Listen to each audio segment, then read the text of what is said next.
Studio frequency লাইভের নিবেদন haunted হান্ড্রেডে আজ আপনারা শুনবেন নবনীতা মণ্ডলের লেখা গল্প রাজবন্দিনী। গল্পের কাহিনী ও চরিত্র সম্পূর্ণ কাল্পনিক। বাস্তবের সাথে এর কোনো রকম মিল একান্তই অনিচ্ছাকৃত এবং কাকতালীয়।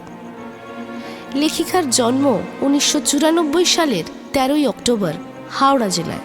রাজাবাজার সায়েন্স কলেজ এবং ক্যালকাটা ইউনিভার্সিটি থেকে রেডিও ফিজিক্স এবং ইলেকট্রনিক্সে মাস্টার্স করার পর নিজস্ব জার্নাল এবং রিসার্চ ওয়ার্ক করেছেন। বর্তমানে 4 ডাইমেনশন নামক একটি এডুকেশনাল ইনস্টিটিউটের কর্ণধার তিনি। এর পাশাপাশি চলে তার সাহিত্য চর্চা। তার সাহিত্য জগতে প্রবেশ ভূত ভুতুম নামক জনৈক এক ফেসবুক গ্রুপের হাত ধরে। এরপর থেকে একের পর এক প্রকাশিত হয়ে চলেছে তার অজস্র ছোট গল্প। আমাদের আজকের গল্পটি লেখিকার সায়ান্না সিরিজের প্রথম গল্প। আজ গল্প পাঠে রয়েছেন ব্রতদীপ। অন্যান্য চরিত্রে অনন্যা, সঞ্চিতা, মৌমিতা, পুনম, সায়ন্তন, দেবাশিস, আকাশ, অমিত, আর্য এবং সৌরভ সাহা। গল্পের সূত্রধার অনন্যা। প্রচ্ছদ অলঙ্করণে অঙ্কিতা পিক্সেলেট। শব্দগ্রহণ অনন্যা। আবহ এবং সম্পাদনায় আর্য। পরিকল্পনা এবং পরিচালনায় অনন্যা। শুরু হচ্ছে আজকের গল্প রাজবন্দিনী।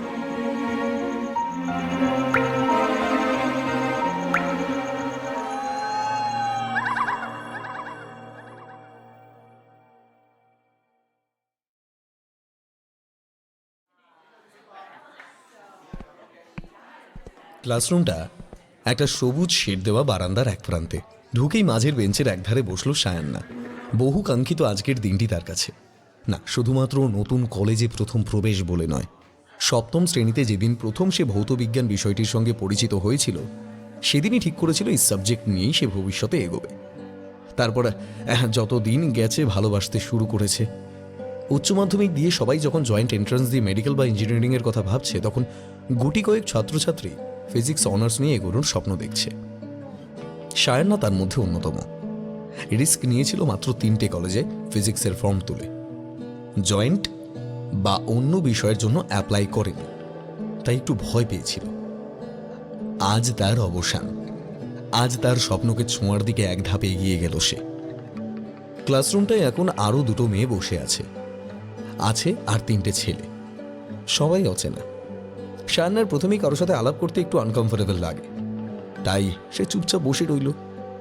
আলাপটা করতে এলো রাজস্মিতা। বাকিটা ছিল প্রিয়াঙ্কা, অনুরক্ত, নীলাদিত্য আর সবুজ। আস্তে আস্তে ক্লাসরুম গেল ভরে। প্রথম দিনটা কোনোদিনই ভুলবেন না সায়ান্না। এই 5 জনের সাথে তার খুব ভাব হয়ে গেল। একসাথে গ্রুপ স্টাডি করা বা ল্যাব, 6 জন একেবারে একসাথে গেঁথে গেল মাস 2 মধ্যে। ভালোই কাটছিল তাদের কলেজের দিনগুলো। সবাই খুব ভালো স্টুডেন্ট, কিন্তু মজা আনন্দ বাদ দিয়ে সারাদিন পড়াশোনা করে চলবে এমনও নয়। তাই পড়ার ফাঁকে আড্ডা মজা সবই চলত। সায়ান্না ছিল তাত্ত্বিক পদার্থবিদ্যায় পারদর্শী, তবে প্র্যাকটিক্যাল ক্লাসেও তার খুব আগ্রহ ছিল। ওদের কলেজটা ছিল বহু পুরনো, আধুনিকতার সঙ্গে ঐতিহ্য মিলেমিশে গিয়েছিল। ল্যাবগুলো আর ক্লাসরুমগুলো বারান্দার দুদিকে বিস্তৃত। দোতলায় শুধুমাত্র পদার্থবিদদের আস্তানা। লাইটের এক্সপেরিমেন্টগুলো হতো ডার্ক রুমগুলোয়। যারা ফিজিক্সের সাথে যুক্ত নন, তাদের জন্য এই ডার্ক রুমের একটা বিবরণ দেওয়া দরকার। এটা এমন একটা ঘর যেখানে বাইরে থেকে আলোর প্রবেশ নিষিদ্ধ এবং সমস্ত এক্সপেরিমেন্ট করতে হয় অন্ধকারে। যে কোনো পার্ট নেওয়ার জন্য 2টি বা 3টি টেবিল ল্যাম্প থাকে, তাও একমাত্র দরকারের সময় জ্বালা যায়। দেওয়ালগুলোয় কালো রং করা থাকে, যাতে এই ল্যাম্পের আলো দেওয়ালে পড়ে পুরোপুরি শোষিত হয়ে যায় এবং এক্সপেরিমেন্টের কোনো রকম অসুবিধা না হয়। সব মিলিয়ে একেবারে অন্ধকূপ। কিন্তু মজার ব্যাপার হলো যে সব স্টুডেন্টেরই এটা একটা আকর্ষণ কেন্দ্র বলতে পারেন। সূর্যের সাদা আলো রামধনু সৃষ্টি করলে যেমন ছোট থেকে বড় সবাই আমরা আকাশের দিকে মন্ত্রমুগ্ধের মতো তাকিয়ে থাকি এবং ক্লাস 8-9 বইয়ে তার ব্যাখ্যাও পড়ে মুগ্ধ হয়ে থাকি। ভৌতবিজ্ঞানকে ভালোবাসার কারণের একখানি যদি এটা হয়, তবে ডার্করুমকে তো ভালোবাসতেই হবে। সায়ান্নাও তার ব্যতিক্রম নয়। যেদিন প্রথম ডার্করুমে ওর ল্যাব পড়ল, ওর চোখে মুখে উত্তেজনা ছিল দেখার মতো। ও আগের দিন রাতেই বইতে পড়েছিল এক্সপেরিমেন্টের দ্বারা হিলিয়াম গ্যাসের তৈরি সাদা আলোকে কাচের তৈরি প্রিজম দিয়ে বেনি আসহ কলা অর্থাৎ বেগুনি, নীল, আকাশী, সবুজ, হলুদ, কমলা, লাল এ ভাঙার পদ্ধতি। ওর সঙ্গে ছিল প্রিয়াঙ্কা আর নীলাদিত্য। স্যার ওদের পদ্ধতিটার একটা ছোট বিবরণ দিয়ে অন্য রুমগুলোয় ল্যাব নিতে চলে গিয়েছিল। সেদিন কাজ করতে করতে কখন যে 5টা বেজে গেছে কেউ খেয়ালই করেনি। শীতের বিকেল, সূর্যি মামাও গিয়েছিল ডুবে। আস্তে আস্তে বারান্দায় জমাট বাঁধছিল অন্ধকার। ওদের কাজ হয়ে গিয়েছিল সেদিনের মতো। প্রিয়াঙ্কার সেদিন একটু তাড়া ছিল, ডাক্তারের কাছে যেতে হতো আর অনুরক্ত তাকে দিতে যাবে। এমনিও ল্যাব 5:15 শেষ হয়ে যায়। সায়ান্না হঠাৎ জেদ ধরল, এক্সপেরিমেন্ট সে পরের দিন কন্টিনিউ করবে না, আজই শেষ করবে। স্যার কখনো কখনো 30 মিনিট অতিরিক্ত কাজ করার অনুমতি দিতেন। পরের দিন না হয় ওরা আসলে আবার রিপিট করবে, তাও আজ শেষ না করলে ওর ঘুম আসবে না রাতে। অগত্যা তাকে একাই রয়ে যেতে হলো। এদিকে হিলিয়াম আলোটাকে একটু রেস্ট দিতে সে ওটা বন্ধ করলো কিছুক্ষণের জন্য। ঘটনাটা কিন্তু এখনকার নয়, 5-7 বছর আগেকার। তখন কারোর হাতে স্মার্টফোন বিশেষ ছিল না, ওই একটা কিপ্যাড আর টর্চওয়ালা ফোনেই সন্তুষ্ট ছিল সবাই। সায়ানা নিজের ফোনের টর্চটা অন করে ডার্ক রুমটা ভালো করে দেখতে লাগলো। কোণের দিকটা একটা আলমারি আছে, তার পাশে একটা দরজা। এতক্ষণ খেয়ালই করেনি এদিকটা একটা দরজা আছে। খুব কৌতূহল বশতই সেই দরজাটা খুলে ফেলে। ভেতরটা বেশ অন্ধকার। হাতে টর্চটা নিয়ে এগিয়ে যায় সে। স্টোররুম মতো ঘরটা, কয়েকটা ভাঙা টেবিল চেয়ার, দুটো আলমারি আর একটা কাচের বক্স দেখতে পায় সে। এদিকে সময় পেরিয়ে যাচ্ছে, 5:30 বাজতে যায়। এই দেখে ল্যাব অ্যাসিস্ট্যান্ট দাদা খেয়াল করেন ডার্করুমে কেউ নেই। তিনি দরজায় তালা দিয়ে চলে যান। সায়ান্না একটা অদ্ভুত ঘোরের মধ্যে পড়ে যায়। যতক্ষণে তার হুঁশ ফিরে সবাই তখন চলে গেছে। সে ডার্করুমটায় বন্দী হয়ে যায়। হাজার ডাকাডাকিতেও কেউ সাড়া দেয় না। এমনিতে মোবাইলে নেটওয়ার্ক থাকে, আজ কিন্তু কোনো নেটওয়ার্ক কাজ করছে না। ফোনে কাউকে জানাবে কি করে? এমার্জেন্সি নাম্বারেও ফোন যাচ্ছে না। মাথা কাজ করা বন্ধ করে দেয় তার। কেউ যে তাকে খুঁজবে না। তার বাবা মা তো বিদেশে, বাবা প্রফেসর, মা বিদেশে যাওয়ার নাম শুনে লাফিয়ে উঠেছিল। এখানে কলেজটায় দিব্যি চলছিল বাবার, তবুও বিদেশে যাওয়ার লোভ সামলাতে পারেননি তিনি। ওরা সায়ান্নাকে নিয়ে যেতে চেয়েছিল, কিন্তু সেই বছরই মাধ্যমিক। একরকম জেদ করেই যায়নি সে। দিদাকে ফেলে নিজের ছেলেবেলার স্কুল, বন্ধু বান্ধবদের ছেড়ে কেমন করে যেত সে? ওরা চলে গিয়েছিল। মেয়ে যথেষ্ট বড় হয়েছে, ঠিক সামলে নিতে পারবে। তারপর মাস গেলে টাকা এসে যেত, কিন্তু বাবা মার ফোন আসতো বড়জোর 2-1 বার। দিদাই একমাত্র তার সঙ্গী, কিন্তু কলেজের জন্য মামা বাড়ি থেকে যাওয়া আসা সম্ভব হয়নি। তাই কয়েক মাস আগে সে তাদের ফ্ল্যাটে চলে এসেছে। ফ্ল্যাট থেকে কলেজটা বেশ কাছে। দিদাও মামা বাড়িতে একা, কিন্তু জায়গা জমির দেখাশোনার জন্য কিছুদিন পর আসবে ঠিক করেছে। তাই বাড়িতে কেউ তার জন্য অপেক্ষা করছে না। সুতরাং কাল বেলা পর্যন্ত এখানেই কাটাতে হবে তাকে। এমনিতেই সায়ান্না খুবই ঠান্ডা মস্তিষ্কের মেয়ে, চট করে টেনশন করার পাত্রী সে নয়। প্রথমেই সে টেবিল ল্যাম্পগুলো জ্বালিয়ে দিল। তারপর চেয়ারে বসে বসে ভাবতে লাগলো কি করা যায়। ফেরার যখন উপায় নেই, তখন সময়টাকে কাজে লাগানো উচিত। এক্সপেরিমেন্টটা শেষ করলো সে। জল আর বিস্কুটের প্যাকেট যা ছিল রাতটা চলে যাবে। এখন করণীয় কি ভেবেই হাসি পেল সায়ান্নার। আজীবন যে ডার্করুম নিয়ে স্বপ্ন দেখে এসেছে, সে আজ কিছু একটা অজানা কারণে সেখানে আটকে গেছে। আজ এখানে বন্দী হলেও রুমটার মালিক মনে হলো নিজেকে। I will be doctor Sayanna Gupta's own laboratory. কিন্তু এই দামি দামি যন্ত্রপাতিগুলো, তার মতো অপরিণত হাতের ছোঁয়ায় নিহত হওয়ার ভবিষ্যৎ সম্ভাবনা, তার ট্রায়াল এক্সপেরিমেন্টের অদম্য ইচ্ছাশক্তিকেও দমিয়ে দিল। সবে 7টা বাজে। কীভাবে সময় কাটবে সেটাই ভাবছিল। হঠাৎ মনে পড়ল স্টোর রুমটায় আলমারির মধ্যে অনেকগুলো বই খাতা ছিল। যদি খোলা যায় তবে সেগুলো পড়ে দেখবে। টর্চ নিয়ে এগিয়ে গেল স্টোর রুমের দিকে। দারুণ ব্যাপার, আলমারিতে একটা ছোট তালা আছে বটে, কিন্তু একটু টানতেই সেটা খুলে গেল। বহুদিন ব্যবহার না করলে যা হয়। কয়েকটা অতি পুরনো বই আছে আলমারিতে। সেই বইগুলো নিয়ে নাড়াচাড়া করতে গিয়ে একটা ডায়েরি পেল সে। এটা কি? 2-1 বার কিন্তু কিন্তু করার পরে ডায়েরিটা খুলেই ফেলল সে। প্রথমে দুটো ফাঁকা পাতা, তারপর সুন্দর ইংরেজিতে লেখা লাইফ ডেডিকেটেড টু ফিজিক্স। নাম লেখা নেই। লাইনটা পড়ে সায়ান্নার মন ভরে গেল। সে ডায়েরিটা নিয়ে বেরিয়ে এলো। এটাই পড়বে আজ সে, কিন্তু একটা খটকা লাগলো তার। স্টোররুমের অবিচ্ছেদ্য অন্ধকারের মধ্যে তার মনে হলো কেউ তাকে অনুসরণ করছে। একজোড়া চোখ যেন তার দিকেই তাকিয়ে আছে, কিন্তু এখানে কে থাকবে? তাও মনের শান্তির জন্য টর্চটা চারিদিকে ঘুরিয়ে নিল। না, কেউ নেই। আর অন্য কোনো দরজাও নেই এদিকটায়। মনের ভুল ভেবে সে বেরিয়ে গেল। এমনিতেই সে একদমই ভূত প্রেতে বিশ্বাসী নয়। বাড়িতে একা থাকার জন্য সে অন্যদের তুলনায় যথেষ্ট সাহসী। তবু আজ গাটা যেন তার ছমছম করতে লাগলো। বেরিয়ে এসে বাইরে থেকে সে স্টোররুমটা লক করে দিল। তারপর একটা চেয়ার টেনে বসলো ডায়েরিটা নিয়ে। টেবিল ল্যাম্পের হলুদ আলোয় সম্পূর্ণ অন্ধকার দূর হয়নি। তৈরি হয়েছে কতগুলো আলোকবৃত্ত, যার ভিতরটা উজ্জ্বল সোনালি, বাইরেটা জমাট বাঁধা অন্ধকার। আলোকবৃত্ত থেকে চোখ বাইরে গেলেই চোখের রেটিনার রডকোষ আর কোন কোষের মধ্যে বিদ্রোহ শুরু হয়ে চোখ ধাঁধিয়ে যায়। সেইরূপ একটি আলোকবৃত্তের মধ্যে পড়ল ডায়েরিটা, আর সায়ান্নার চোখ দুটো অন্ধকারের মধ্যে থেকে ফলো করতে লাগলো লেখাগুলো। আমার বিশ্বাস এই কলেজের কোনো ছাত্র বা ছাত্রী তুমি। হ্যাঁ, তোমাকেই বলছি, আমার লেখার পাঠক বা পাঠিকা। এই ডায়েরির শেষে তুমি এক রত্নগর্ভের সন্ধান পাবেই। তোমার ওপর দায়িত্ব রইল আমার স্বপ্নের চাবিকাঠির। সঠিক প্রয়োগ করবে তুমি, আমি জানি। আশ্চর্য, এই ডায়েরিটা কোনো ব্যক্তির স্মৃতি বা প্রতিদিনের দিনলিপি না, বরং কোনো অজানা পাঠকের জন্য লেখা হয়েছে। সায়ান্নার কৌতূহল গেল বেড়ে। সে আবার শুরু করলো। আমি ব্লাড ক্যান্সারের লাস্ট স্টেজে আছি, তাই আমার রিসার্চ শেষ করা আমার পক্ষে সম্ভব হবে না। যতটুকু এগোতে পেরেছি তোমার হাতে তুলে দিতে চাই। ভাবছো সেটা তো কোনো বিশ্বস্ত বন্ধু বা ছাত্রছাত্রীকে দিতেই পারতাম, তাহলে তোমায় কেন? তুমি যে আমার কথা রাখবে তার কি মানে আছে? আছে বন্ধু, আছে। আমি এখনো এই ডায়েরি পাহারা দিচ্ছি। আমার চোখ অনুসরণ করছে তোমায়। সঠিক এবং যোগ্য কেউ এতদিন আসেনি এই ল্যাবে, তাই খুঁজেও পাইনি এই ডায়েরি। বাইরে হঠাৎ করে খুব জোরে একটা বাজ পড়ল।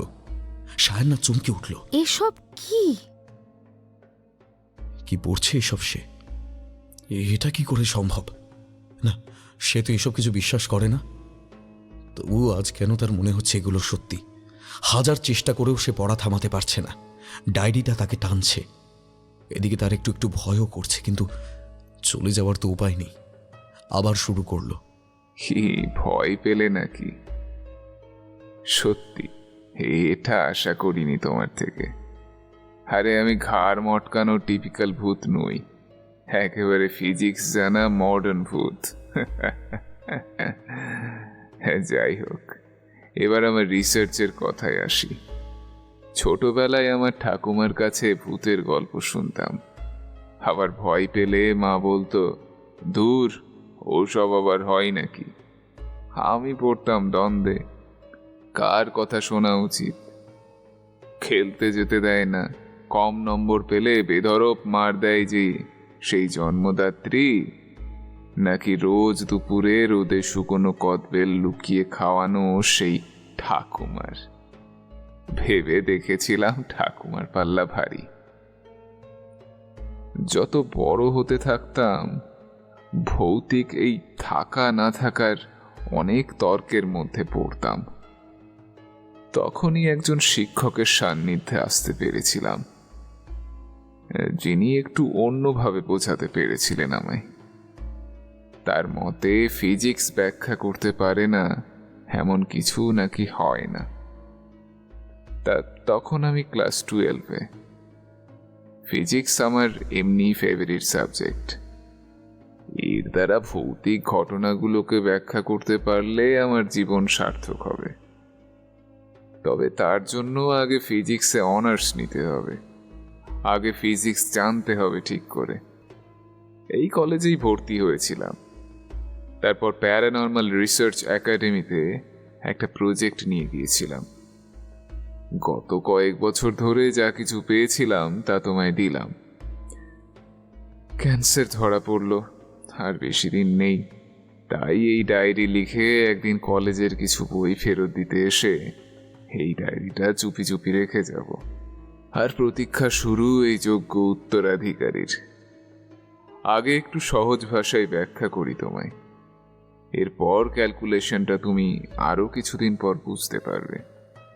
অনার্স শেষ করার পর আমার প্রজেক্টের জন্য দরকার ছিল একটা পরিবেশের, যা প্যারানর্মাল অ্যাক্টিভিটির সঙ্গে যুক্ত। এরকম একটা জায়গার সন্ধান দেয় আমার এক বন্ধু, একটা ফ্ল্যাটের লিফট। আমি যাই ওই ফ্ল্যাটটাই। 13th ফ্লোরে থাকা এক মহিলা দাবি করেন তিনি নিজের চোখে এক নারী মূর্তিকে এলো চুলে ওই লিফটে তার চোখের সামনে এসে আবার বাতাসে মিলিয়ে যেতে দেখেছেন। এছাড়াও অনেকেই হঠাৎ লিফট বন্ধ হয়ে যেতে আবার চালু হতে কিংবা একটা অট্টহাসি শুনতে পেয়েছেন।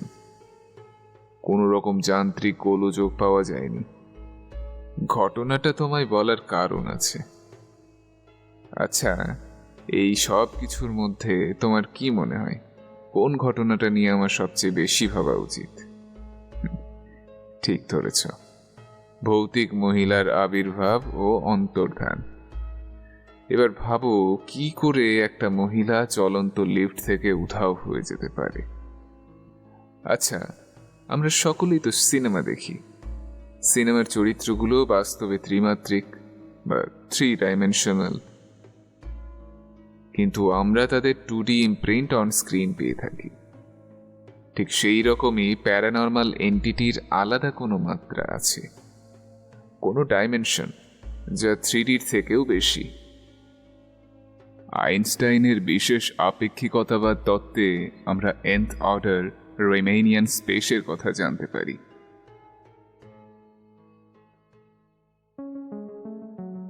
এই যে পাঠক পাঠিকার দল, আপনাদের উদ্দেশ্যে কিছু কথা এই ফাঁকে বলে রাখি। শপিং মলে গিয়ে 7D বা 11D শো তো দেখেছেনি, কিন্তু জানেন কি যে মস্ত বোকা বনে গেছেন? বলুন তো দেখি, একটা ঘরের কটা ডিমেনশন? আগে হ্যাঁ, 3টে, দৈর্ঘ্য, প্রস্থ আর উচ্চতা। আমাদেরও তাই। আমরা সবাই ত্রিমাত্রিক প্রাণী, তাই চেষ্টা করেও 4মাত্রিক কোনো কিছুর অস্তিত্ব আমরা কল্পনা করতে পারি না। আইনস্টাইনের বিশেষ আপেক্ষিকতাবাদ এই তত্ত্বে 4র্থ মাত্রা ধরা হয় সময়কে। ব্যাস এত দূরই। তাহলে 7D শোতে কি দেখলেন? ওই যে গন্ধ পেলেন, চেয়ার নড়লো, জলের ঝাপটা লাগলো, সবই আমোদমূলক, ওগুলো ডিমেনশন নয়। যাই হোক, মন খারাপের কিছু নেই, আনন্দ তো পেয়েছেন, তাই যথেষ্ট। তা এই রিম্যানিয়ান স্পেসটি আর কিছুই না, একটি কাল্পনিক জগৎ মাত্র, যার মাত্রা বা ডিমেনশন n, মানে 3-এর বেশি যা খুশি মান। আচ্ছা, চলো আবার ডায়েরিতে ফেরা যাক।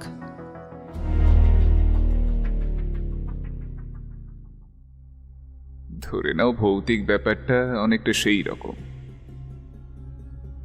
এটা একটা শক্তি যার মাত্রা 3-এর বেশি, তাই আমরা ব্যাখ্যা করতে পারি না। এখন 3D বস্তুর 2D চিত্র যখন আমরা দেখতে পাই, তাহলে ভৌতিক ঘটনার 3D চিত্র দেখতে পাবো না কেন? আমাদের কাছে যেরকম প্রজেক্টর আছে, সেই রকম কোনো যন্ত্র বা শক্তি ওদেরও আছে। ওরা কোনো জায়গায় উপস্থিত থেকে যখন তা প্রয়োগ করে, ওদের দেখা যায়। আবার চাইলেই অদৃশ্য হয়ে যেতে পারে। অদৃশ্য হওয়া মানে ওরা সেখান থেকে চলে যাচ্ছে না, শুধুমাত্র আমাদের অনুভূতির বাইরে কোনো একটা ডাইমেনশনে নিজেদের অবস্থিতি পরিবর্তন করে নিচ্ছে মাত্র। এই ডাইমেনশন খোঁজাই তোমার দায়িত্ব। ক্যালকুলেশনটা দেখে নিও। মাই গড! সায়না ডায়েরিটা বন্ধ করল। তার মাথা ভোঁ ভোঁ করছে। এমন ভয়ঙ্কর সুন্দর ব্যাখ্যা যে হতে পারে, এ তার কল্পনারও অতীত। যা কয়েক ঘন্টা আগে সে বিশ্বাসও করত না, এখন তা খুঁজে বার করা শুধু দায়িত্বই নয়, বাসনাও বটে।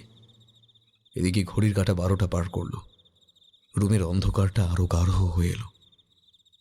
আচ্ছা, তবে কি এই ডায়েরির লেখক বা লেখিকা তিনি আমার দিকে তাকিয়ে আছেন?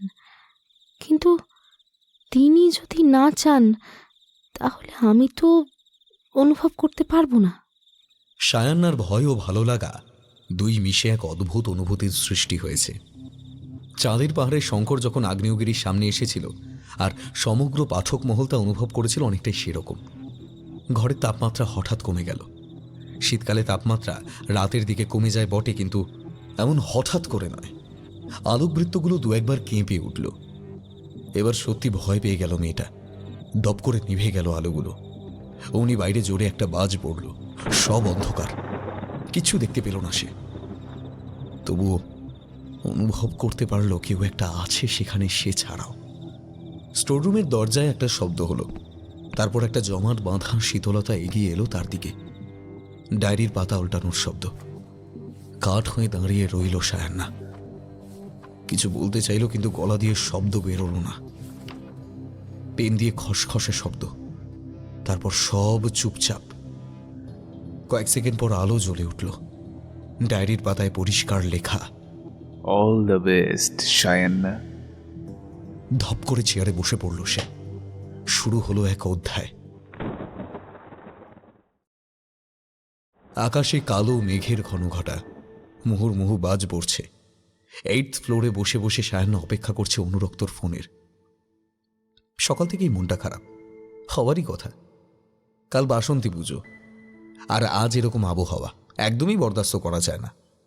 বারান্দায় বেরিয়ে পায়চারি করতে লাগলো সে। ওই তো অনুরক্তর কালো রঙের গাড়িটা দেখা যাচ্ছে। রিংটোনটা বেজে উঠল ওর ফোনের। হ্যালো, হ্যাঁ রে, আসছি 2 মিনিট। চটপট ট্রলি ব্যাগটা নিয়ে ফ্ল্যাটের দরজায় চাবি লাগিয়ে ছুটল সায়ান্না। অনুরক্ত ড্রাইভ করছে। পাশে সবুজ, পিছনে রাজস্মিতা, প্রিয়াঙ্কা, নীলাদিত্য। গন্তব্য রাজস্মিতার গ্রামের বাড়ি। বাড়ি তো নয়, একেবারে রাজবাড়ি। কত গল্প শুনেছে ওরা রাজস্মিতার মুখে। কতবার ভেবেছে রাজস্মিতাকে বলবে ওদের নিয়ে যাওয়ার কথা। শেষমেশে নিজেই বলল। রাজবাড়ির আরাধ্যা বাসন্তী দেবীর পুজোয় কাকু কাকিমা ওদের নিমন্ত্রণ জানিয়েছেন। অতএব সকলে এক পায়ে খাড়া। মনটা সবারই একটু কিরকম হয়ে আছে বৃষ্টিটার জন্য। এখন একটু থামলেও ঘন ঘন বজ্রপাতের আলোয় আর শব্দে ভয় পেয়ে আছে সবাই। ভালোই ভালোই পৌঁছে গেলে হয়। হাইওয়ে দিয়ে এতটা ড্রাইভ করা মুখের কথা নয়। ইতিমধ্যে দুবার প্রিয়াঙ্কার বাড়ি থেকে ফোন এসে গেছে। সাবধানে যাওয়ার কথা বারবার বলেছেন কাকু। জানলার কাঁচটা নামিয়ে হেডফোনটা কানে দিয়ে সিটে গা এলিয়ে দিল সায়ান্না। এক ঝলক ঠান্ডা বাতাসে মনটা ভরে গেল। চারপাশের দৃশ্যপট বদলাতে শুরু করেছে। শহরে ইট কাঠ পাথরের জঙ্গল ছাপিয়ে দিগন্ত বিস্তৃত সবুজ মাঠ। জলে ভিজে যেন আরো শ্যামল হয়ে উঠেছে। মাঝে মধ্যে সারি সারি আম গাছ দুলে দুলে উঠছে। ঝোপঝাড়ের পাশ থেকে উঁকি দিচ্ছে ছোট ছোট ডোবা। একদিনের জলে তারা যেন প্রাণ পেয়েছে। এমনি করে কখন যে চোখ বুজে এসেছে বুঝতেই পারেনি সে। গাড়ি থামার ঝাঁকুনিতে তন্দ্রা গেল ছুটে। সামনে কংসাবতী নদী। এখান থেকে গাড়ি সমকোণে বাঁক নিয়ে ওই ব্রিজটা দিয়ে এগিয়ে যাবে নদীর বুক চিরে। তারপর শাল মহুয়ার জঙ্গলের মধ্যে দিয়ে গাড়ির গন্তব্য আলেয়া। গ্রামটার নামটা কিরকম রহস্যময়। ইতিহাস জিজ্ঞাসা করায় রাজস্মিতা বলেছিল, প্রশ্নটা আমিও করেছিলাম বাবাকে, বলেনি। এবার তোরাই জানতে চাস গিয়ে। এদিকটায় আকাশ আরো কালো। মুষলধারে নামবে মনে হচ্ছে। আর কত দূর? আর 30 মিনিট, এসেই গেছি। জঙ্গল হালকা হয়ে আসছে। বেশ খানিকটা ফাঁকা জায়গা পেরিয়ে গাড়িটা দাঁড়ালো একটা বিশাল সিংহদ্বারের সামনে। ভগ্নপ্রায় দরজাটা এককালে রাজবাড়ির ঐশ্বর্য ও স্থাপত্যের নিদর্শন বহন করে চলেছে জীর্ণ শরীরে। ওরা নামলো গাড়ি থেকে। অনুরক্ত গাড়িটা একপাশে পার্ক করে এগিয়ে এলো। রাজস্মিতার বাড়ির সাদর অভ্যর্থনায় পথের ক্লান্তি দূর হয়ে গেল। প্রকৃতই রাজবাড়ি। রাজস্মিতার বর্ণনায় একটুও বাড়াবাড়ি ছিল না। তাদের কল্পনার সঙ্গে একদম মিলে গেল। মূল বাড়িটায় একটা টানা লম্বা বারান্দা পেরিয়ে দোতলায় ওঠার সিঁড়ি।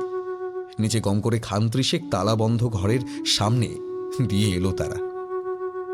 ওপরের বারান্দা দিয়ে একটা হল ঘরের মতো জায়গায় ঢুকল। সন্ধে হয়ে গেছে। ঝাড়বাতিগুলোয় মোমবাতি জ্বালা হয়েছে। সেই মোমবাতির হলুদ আলো প্রতিফলিত হচ্ছে সিলিংয়ে লাগানো সাদা ও রঙিন বেলজিয়াম কাঁচ থেকে। ঝলমুলিয়ে উঠছে ঘরটা। ঘরটার আয়তন সায়ান্নার ফ্ল্যাটের থেকে বড় মনে হয়। আসবাবপত্রগুলো আভিজাত্য ও সেকালের উন্নত শিল্প নৈপুণ্যের নিদর্শন বয়ে নিয়ে চলেছে। কাকিমা ওদের ঘরের এক কোণের একটা দরজা দিয়ে নিয়ে গেল অন্য একটা বারান্দায়। দুটো ঘর ওদের দেওয়া হলো। একটা রাজস্মিতার ঘর প্রিয়াঙ্কা ও সায়ান্নার গন্তব্য সেই ঘরে। নীলাদিত্য, সবুজ আর অনুরক্ত পেরিয়ে এলো আরও দুটো বাঁক। কম করে 10টি ঘরের দূরত্ব ওদের রাজস্মিতার ঘর থেকে। ব্যাপারটা সবুজের একদম পছন্দ হলো না। একে অচেনা জায়গা, রাজস্মিতাকে যে কোনো সময় দরকার হতে পারে। এখন তারা কি এই বারান্দার ঘর বেরিয়ে তাকে ডাকতে যাবে? এত ঘর থাকতে সব বন্ধ রেখে এরকম দূরে একটা ঘর দেওয়ার কি মানে? যাই হোক, মনের ভাবটা লুকিয়ে নিল সে চটপট। ঘরটা কিন্তু চমৎকার, আলিশান যাকে বলে। বিশাল নরম বিছানা, লম্বা ড্রেসিং টেবিল, এছাড়াও আলমারি, ইজি চেয়ার, ছোট্ট ঝাড়বাতি, আরও কত অ্যান্টিক জিনিসে ভর্তি। লাগোয়া বাথরুমও আছে। কাকিমা ওদের ফ্রেশ হয়ে বসার ঘরে আসতে বলে চলে গেলেন। রাজস্মিতার রুমে ঢুকেই প্রিয়াঙ্কা বাথরুম দখল করল। সায়ান্না বিছানার একধারে বসে জানালা দিয়ে বাইরের দিকে তাকিয়ে রইল। দূরে বিন্দু বিন্দু আলো দেখা যাচ্ছে। তার মনটা ভালো নেই, কেমন যেন একটা খটকা লাগছে। এত বড় বাড়ির পুজো, কিন্তু তারা ছাড়া লোক নেই। আর কাউকেই তো নিমন্ত্রণ করা হয়নি, কিন্তু কেন? পুজোর আড়ম্বরও সেরকম কিছু দেখা যাচ্ছে না। গ্রামের একমাত্র পুজো, গ্রামের লোকজনও নেই। তাছাড়াও কি একটা খটকা লাগছে। এসে থেকে একটা নেগেটিভ অনুভূতি হচ্ছে। ডায়েরিটা পাওয়ার পর প্যারানর্মাল ঘটনা অনুভব করার একটা অদ্ভুত ক্ষমতা পেয়েছে ও। এসে থেকেই রাজবাড়িটা অস্বাভাবিক মনে হয়েছে ওর। ফ্রেশ হয়ে সবাই জড়ো হলো বৈঠকখানায়। এখানে ঝাড়বাতিগুলো টিমটিম করে জ্বলছে। আনাচে কানাচে অন্ধকার লুকোচুরি খেলছে। কাঠের তক্তপোষটার উপরে বসে আছেন রাজস্মিতার বাবা, একটু অন্যমনস্ক।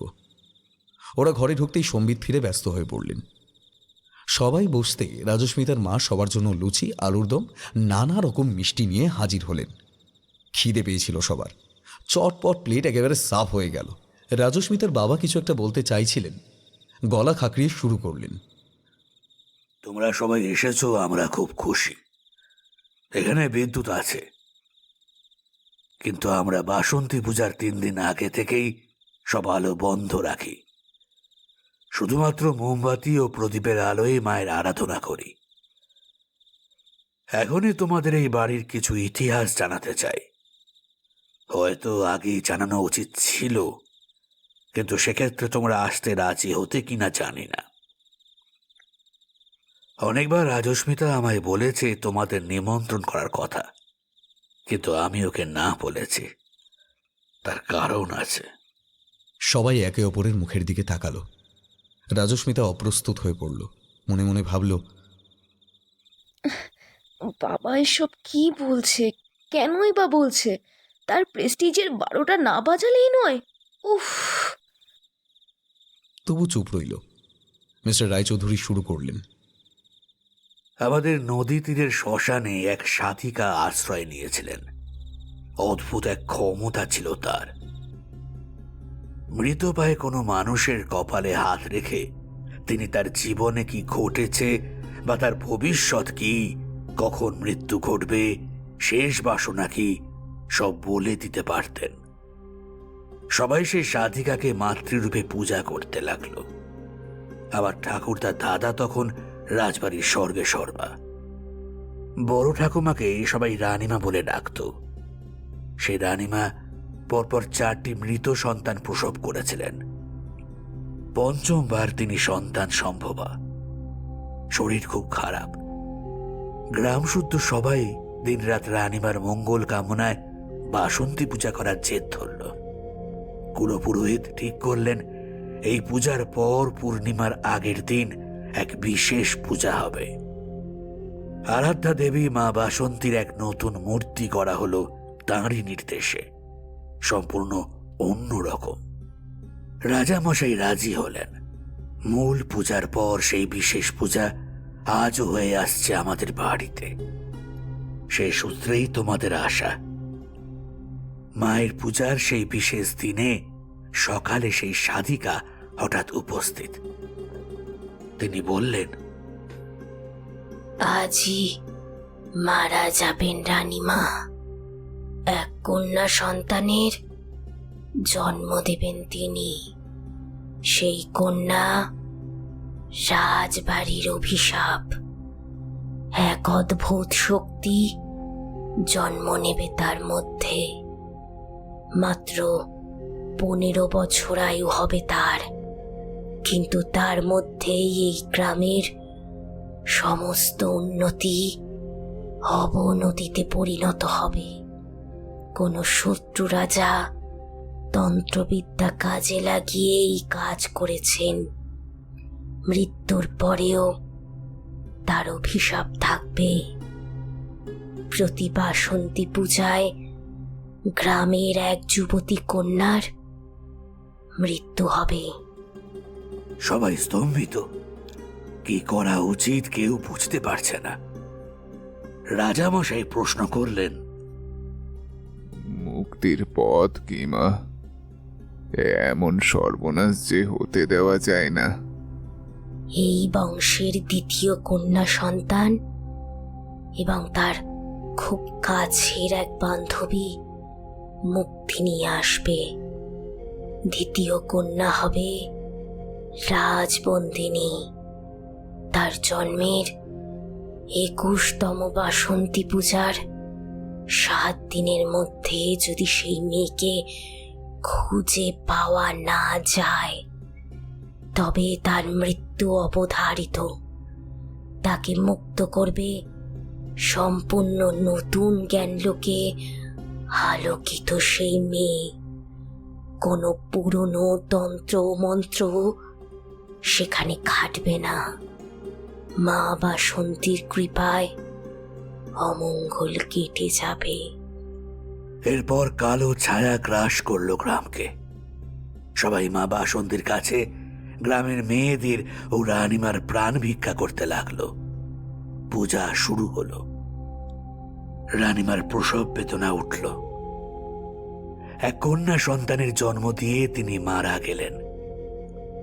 কন্যা ভূমিষ্ঠ হওয়া মাত্রই মাতৃ প্রতিমায় আগুন ধরে গেল। সাধিকা মা হঠাৎ ছুটলেন ছাদের দিকে। 3 তলা থেকে ঝাঁপ দিয়ে আত্মহত্যা করলেন। তার প্রতিটি ভবিষ্যৎবাণী অক্ষরে অক্ষরে মিলে গেল। অনেক পূজারী তান্ত্রিক এলেন, কোনো উপায় বের হলো না। যাদের ঘরে যুবতী মেয়ে আছে তারা গ্রাম ছেড়ে চলে গেল বটে, কিন্তু মৃত্যু পিছু ছাড়ল না। গ্রামের আর্থিক সামাজিক অবনতি হতে লাগলো। সেই মেয়ে অনাদরে মানুষ হতে লাগলো। আমার মা যখন বিয়ে হয়ে আসলেন সেই মেয়ের বয়স তখন 6 বছর। কেউ দু চোখে দেখতে পারত না তাকে। মা তাকে আপন করে নিলেন, নিজের মেয়ের মতোই মানুষ করতে লাগলেন। মায়ের জন্যই তাকে বাঁচিয়ে রাখা সম্ভব হয়েছিল, না হলে রাজা মশাই মারা যাওয়ার পর গ্রামের লোক তাকে মেরেই ফেলত। তার মৃত্যু হলো যথাসময়ে। আজও রাজবাড়িতে প্রতি অমাবস্যা রাতে তার চিৎকার শোনা যায়। দ্বিতীয় কন্যা আর কেউ না, রাজস্মিতা। রাজস্মিতাই রাজবন্দিনী। ওকে এসবের কিছুই আমরা বলিনি কখনো। কোনো অমাবস্যায় থাকতে দিইনি এখানে। আজ বলতেই হতো। সায়ান্না, তোমার রিসার্চের কথা আমরা জানি। আমাদের বিশ্বাস তুমি সেই মেয়ে যে আমার মেয়েকে এই অভিশাপ থেকে মুক্ত করতে পারবে। ফিরিয়ে দিও না সায়ান্না। কাছেই কোথাও একটা পেঁচা আর্তনাদ গড়ে উঠল। দমকা বাতাসে নিভিয়ে দিল ঝাড়বাতির আলো। সায়ান্নার প্রথম পরীক্ষার শুরু। এতক্ষণে অন্ধকারে চোখ সয়ে গেছে সায়ান্নার। হাজার চেষ্টা করেও ঘুম আসছে না। প্রিয়াঙ্কা বা রাজস্মিতা কারোর চোখেই ঘুম নেই। অজানা আতঙ্ক ঘিরে রয়েছে তাদের। সায়ান্নাকে এত বড় দায়িত্ব দেওয়া হয়েছে, কিন্তু সে তো একজন ছাত্রী। তার নিজেই রিসার্চে শেষ করেনি সে। কোনোদিনও ভৌতিক কোনো ঘটনার সমাধান করেনি সে, কেবল পড়েছে, অনেক ক্যালকুলেশন করেছে। কিন্তু এটা একজনের জীবনের প্রশ্ন, এবং সেটা আর কারণ নয়, তার প্রিয় বান্ধবীর। ভয় তার হাত পা কাঁপতে লাগলো। মনে মনে সে সেই ডায়েরির অচেনা রচয়িতার উদ্দেশ্যে প্রণাম জানিয়ে তাকে পাশে থাকার অনুরোধ জানালো। রাজস্মিতার সন্ধে থেকে একটাও কথা বলেনি। তার যেন বিশ্বাসই হচ্ছে না এমনটাও হতে পারে। কিন্তু নিজের পরিবার, সায়ান্না, এরা সবাই প্যারানর্মাল এন্টিটিতে বিশ্বাস করে। এছাড়াও অনেক কথা আছে যা সে কাউকেই বলেনি। যেমন একদিন দুপুরবেলা 3 তলার বারান্দায় ঘুরতে গিয়ে সে পরিষ্কার নুপুরের রিনিঝিনি শুনেছিল। কেউ আলতো পায়ে হাঁটছিল, কাউকে খুঁজে পায়নি। পরে মনের ভুল ভেবে উড়িয়ে দিয়েছে। একদিন বিছানায় শুয়ে তার মনে হয়েছিল পাশেই কেউ ভিজে চুল আঁচড়াচ্ছে। সেই চুলের জলের ঝাপটা তার গালে এসে পড়ছে। চোখ মেলে কাউকেই দেখতে পায়নি। আয়নাটার ওপর কিসের একটা ছায়া তাড়াতাড়ি সরে গেল। যে ড্রেসিং টেবিলে কোনো চিরুনি ছিল না, সেখানে একটা চিরুনি ভিজে চুল সমেত পাওয়া গেল। খুব ভয় পেয়েছিল সে, মাকে বলতে পারেনি। মা এমনি তাকে নিয়ে খুব চিন্তা করে, আবার এসব শুনলে খুব ভয় পাবে, কিন্তু চিন্তার পেছনে এত বড় কারণ আছে এই কথা আজ সে জানল। প্রিয়াঙ্কা সব থেকে ভীতু, খালি বলছিল, কাল কাল সকালেই আমি বাড়ি যাব। মা জানলে খুব বকবে। সায়ান্নাকে এখানে দরকার, আমাদের তো দরকার নয়। এসব ব্যাপারে লোকজন কম থাকাই ভালো। একসাথে এতজন বিপদে পড়লে সায়ান্না একা কি করবে? সে এখন জড়সড় হয়ে চাদর মুড়ি সেই যে দিয়েছে খোলেনি আর। অনুরক্তদের ঘরে চলছে তর্ক বিতর্ক। নীলাদিত্য আর অনুরক্ত ব্যাপারটা বিশ্বাস করলেও সবুজ একবারও করেনি। ভোরের দিকটায় সবাই ঘুমিয়ে পড়েছিল। রাজস্মিতাই আগে উঠে সবাইকে ডেকে দিল। 10টায় পুজো। সবাই রেডি হয়ে নিচে নামল। দিনের আলো রাতের বিভীষিকাকে অনেকটা কাটিয়ে দিল।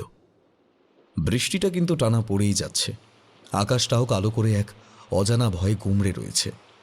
মাঠের মাঝখানে মন্দিরটা, কি সুন্দর তার গঠন। পোড়া মাটির নানান নকশা কাটা। প্রতিমাটি কিন্তু অদ্ভুত, ঠিক কি ধাতুর বোঝার উপায় নেই তা। রং কালো, পরনে রক্তবর্ণ শাড়ি, চোখ দুটি থেকে ঠিকরে পড়ছে দীপ্তি। গ্রামের কিছু লোক এসেছে, সবার চোখ মুখ ফ্যাকাশে, আতঙ্কের ছাপ স্পষ্ট। একটি মেয়েও আসেনি গ্রাম থেকে। প্রশ্ন করায় কাকিমা বললেন, কেউ আসে না রাজবাড়ির অভিশপ্ত সীমানায়, পাছে তাদের কারোর ওপর নজর পড়ে সেই অভিশাপের। তাই কিছু ছেলেরা তাও আসে, মেয়েরা আসে না। গুরুদেব পুজো শুরু করলেন। রাজস্মিতার মঙ্গল কামনায় এই পুজোর ডালি অর্পিত হল। বেলা বাড়ার সাথে সাথে ঝমঝমিয়ে নামল বৃষ্টি, যেন কারোর বিষাক্ত নিঃশ্বাসে চারপাশে। গুম হয়ে রইল সবাই। সবুজই প্রস্তাবটা দিল, এভাবে বসে থেকে কোনো উপায় হবে না, যদি রাজবাড়ির ভেতরটা ঘুরে দেখা যায়। সায়ান্না মনে মনে খুশি হলো, এটার খুব দরকার ছিল আসলে। কোথায় কি আছে তা জানার দরকার আছে। কোথায় সেই মেয়ের ঘর, কি আছে সেখানে, সব তাকে দেখতে হবে। বাড়ির খুব পুরনো কাজের লোক বিহারী জেঠু তাদের সঙ্গে গেল। 3 তলার বারান্দাটা পেরিয়ে একটা লম্বা ছাদ, সেই ছাদের এক প্রান্তে একটা ঘর, যেন বাড়ির সংস্পর্শ থেকে বিচ্ছিন্ন। বাড়িতে থেকে কাউকে নির্বাসিত করতে চাইলে এমনই একটা ঘর দেওয়া হয়। বহুদিন খোলা হয়নি। এই সেই মেয়ে রক্তচন্দ্রার ঘর। সায়ান্না ঘরটা খোলার নির্দেশ দিল। সায়ান্নার সব কথা শোনার কথা বলেছেন গিন্নিমা। বিহারী জেঠু কথা বাড়ালো না। প্রিয়াঙ্কা কিছুতেই ওই ঘরে ঢুকবে না। সে সবুজকে বলল, চল আমরা অন্য দিকটা দেখে আসি। ওরা চলে গেল।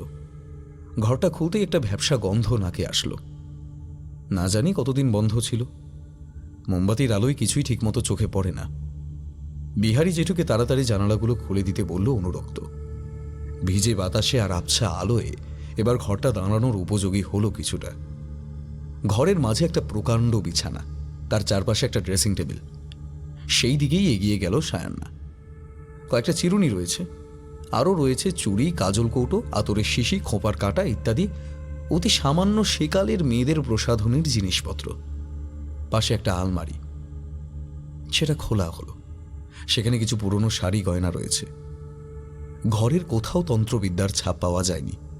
অতএব এই মেয়ে নিজে কোনোদিন তন্ত্রবিদ্যার প্রতি আগ্রহী হয়নি পরবর্তী জীবনে। তাহলে একটা চিহ্ন থাকতো সেখানে।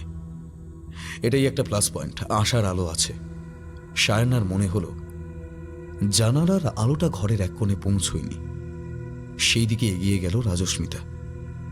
একটা সাদা কাপড় চাপা কিছু ঝুলছে দেওয়ালে। কাপড়টা সরিয়ে দিল সে। মোমবাতির আলোয় যা দেখল তা যে শুধু ভয়াবহ নয়, আশ্চর্যও বটে। দেওয়ালে একটা তৈলচিত্র। একটি ষোড়শী কন্যা বসে আছে এলো চুলে। কপালে তার অর্ধচন্দ্রাকৃতি লাল বর্ণের টিপ, গলায় চুনি পান্নার হার, হাতে চুনি বসানো সোনার চূড়, কোমরে কোমরবন্ধ লাল রঙের শাড়ি। পোশাকে লাল বর্ণের আধিক্য চোখে লাগার মতো। কিন্তু তার চোখে জল কেন?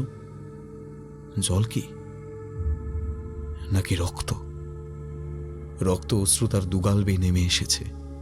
আর সেই অশ্রুর রং খুবই উজ্জ্বল, যেন খুব পুরনো ছবির উপর এইমাত্র কেউ এঁকে দিয়েছে। এতেই আশ্চর্যের সমাপ্তি নয়, এই মেয়ের মুখের সঙ্গে রাজস্মিতার মুখের কি অদ্ভুত মিল। আরো 5-6 বছর আগের রাজস্মিতাকে একটা শাড়ি পরিয়ে বসিয়ে দিলে ঠিক এমনটি লাগতো বলেই মনে হয়। ছবির নিচে লেখা রক্তচন্দ্রা রায়চৌধুরী। বুকটা কেঁপে উঠল সবার। সায়ান্না এক্ষুনি সকলকে বৈঠকখানায় জড়ো হওয়ার নির্দেশ দিল। বৈঠকখানায় হঠাৎ ডাক পড়ায় সবাই হন্তদন্ত হয়ে ছুটল। সবাইকে বসতে বলে সায়ান্না শুরু করল। আমি দেখেছি ঘরটা, তন্ত্রবিদ্যার কোনো চিহ্ন নেই সেখানে, কিন্তু আপনারা মনে হয় কোনোদিন ঘরটা খোলেননি। তাই যাকে বিভীষিকা বলে ভয় পাচ্ছেন, সেই বিভীষিকার স্বরূপ দেখার সৌভাগ্য হয়নি আপনাদের। না হলে এটাও জানতেন রাজস্বিতাকে হুবহু রক্তচন্দ্রার মতো দেখতে। এই যে সবুজ, ওই ঘরে ঢুকলোই না, না হলে ও আজ নিজেই অলৌকিক ঘটনার সাথে বিজ্ঞানকে মেলানোর চেষ্টা করত। বাকিরা চুপ। সায়ান্না আবার শুরু করল।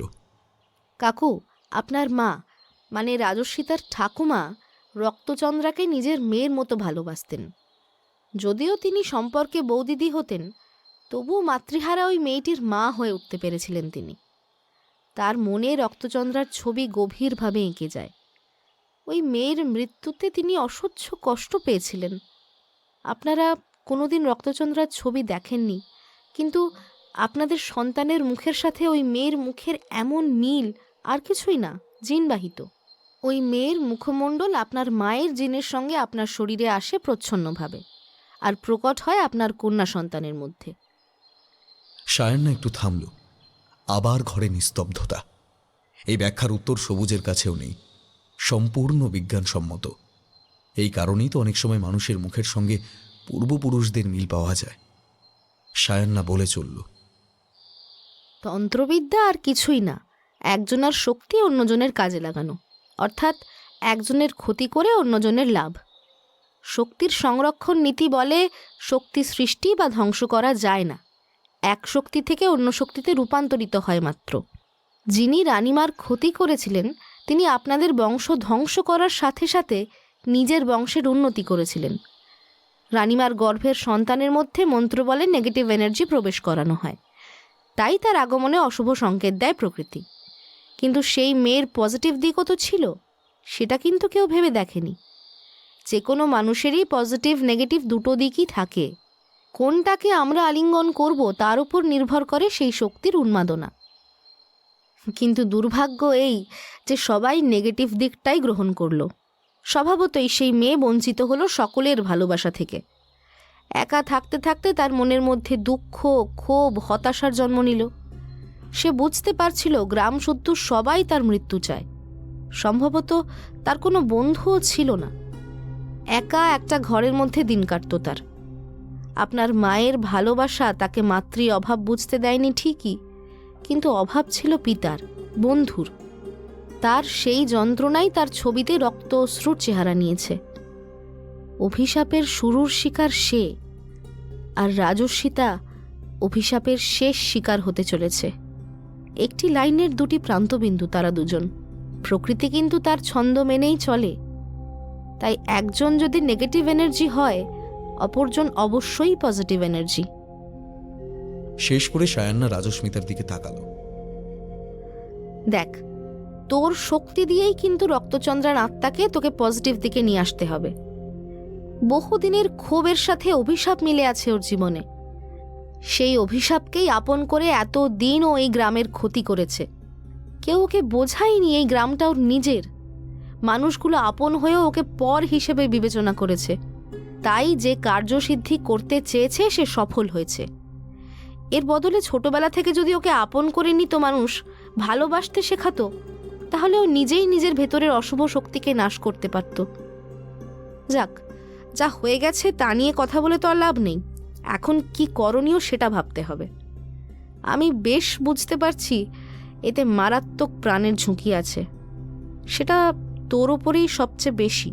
তবে আর কারোর ওপর যে নেই তা নয়, ওর পথের যে কোনো বাধাকে অতিক্রম করতেই ও পিছপা হবে না। ওর সাথে আমাদের একবার কথা বলতে হবে। কি বলছিস? তা কি করে সম্ভব? আমরা শুনেছি অমাবস্যার রাতে ওর আত্মার উপস্থিতি অনুভব করা যায়, কিন্তু 7 দিনের মধ্যে অমাবস্যা তো নেই। না, তা নেই, কিন্তু আগামীকাল চন্দ্রগ্রহণ। আলোর অনুপস্থিতিতে রক্তচন্দ্রার শক্তি বৃদ্ধি পাবে, আর সেই সময়ই আমরা সম্পূর্ণ বৈজ্ঞানিক উপায়ে ওর সঙ্গে সংযোগ স্থাপন করব, ওর ঘরেই। আমার বিশ্বাস ও আসবে, আজ রাতেই আসবে, কারণ আজই বাসন্তী পুজো। কিন্তু আজ ওর সাথে সংযোগ স্থাপন করা যাবে না। আজ চন্দ্রের আলোক শক্তি দিয়ে কিছুটা প্রশমিত থাকবে ওর শক্তি, কারণ চন্দ্রালোক পজিটিভ এনার্জি বহন করে। সকলকে একটাই অনুরোধ, আজ রাতে কেউ নিজের ঘর থেকে বেরোবেন না। মনে রাখবেন, আজ থেকেই কিন্তু ওর চেষ্টা শুরু হবে রাজস্বিতাকে নিয়ে যাওয়ার। তার জন্য ও যে কাউকে নিজের অস্ত্র হিসেবে ব্যবহার করতে পারে। তুই কি প্লানচেটের কথা বলছিস? আমি কিন্তু এইসবে নেই। আর আজ রাতে কিছু হলে, বারবার বলেছিলাম যে ফিরে যাই, কেউ শুনলো না আমার কথা। আমার সত্যিই খুব খারাপ লাগছে, কিন্তু মেয়ের জন্য আমি অন্ত হয়ে গিয়েছিলাম। এই প্লিজ মাথা খারাপ করিস না। আমরা কেন, তুই নিজেও রাজস্মিতাকে এই বিপদে ফেলে যেতিস না। অনুরক্ত ওনাকে সান্ত্বনা দিয়ে সকলকে রেস্ট নিতে যাওয়ার কথা বলল। রাত্রে সবাই 9টার মধ্যে যে যার ঘরে ঢুকে দরজা বন্ধ করে দিল। সায়ান্না বারবার সকলকে বলে দিল চেনা কারোর গলার শব্দেও যেন কেউ ঘর থেকে না বেরোয়। প্রতিটি ঘরের সামনে রাখা হলো একটি পজিটিভ এনার্জি উৎপন্নকারী যন্ত্র। এগুলো সায়ান্নার সংগ্রহের প্যারানর্মাল রিসার্চ সংক্রান্ত কিছু অন্যতম যন্ত্রের একটি। এই যন্ত্রতে একটি ব্যাটারি লাগানো আছে, যার মাধ্যমে রাসায়নিক শক্তি থেকে তড়িৎ শক্তি, তার থেকে শব্দ শক্তি উৎপন্ন হয়।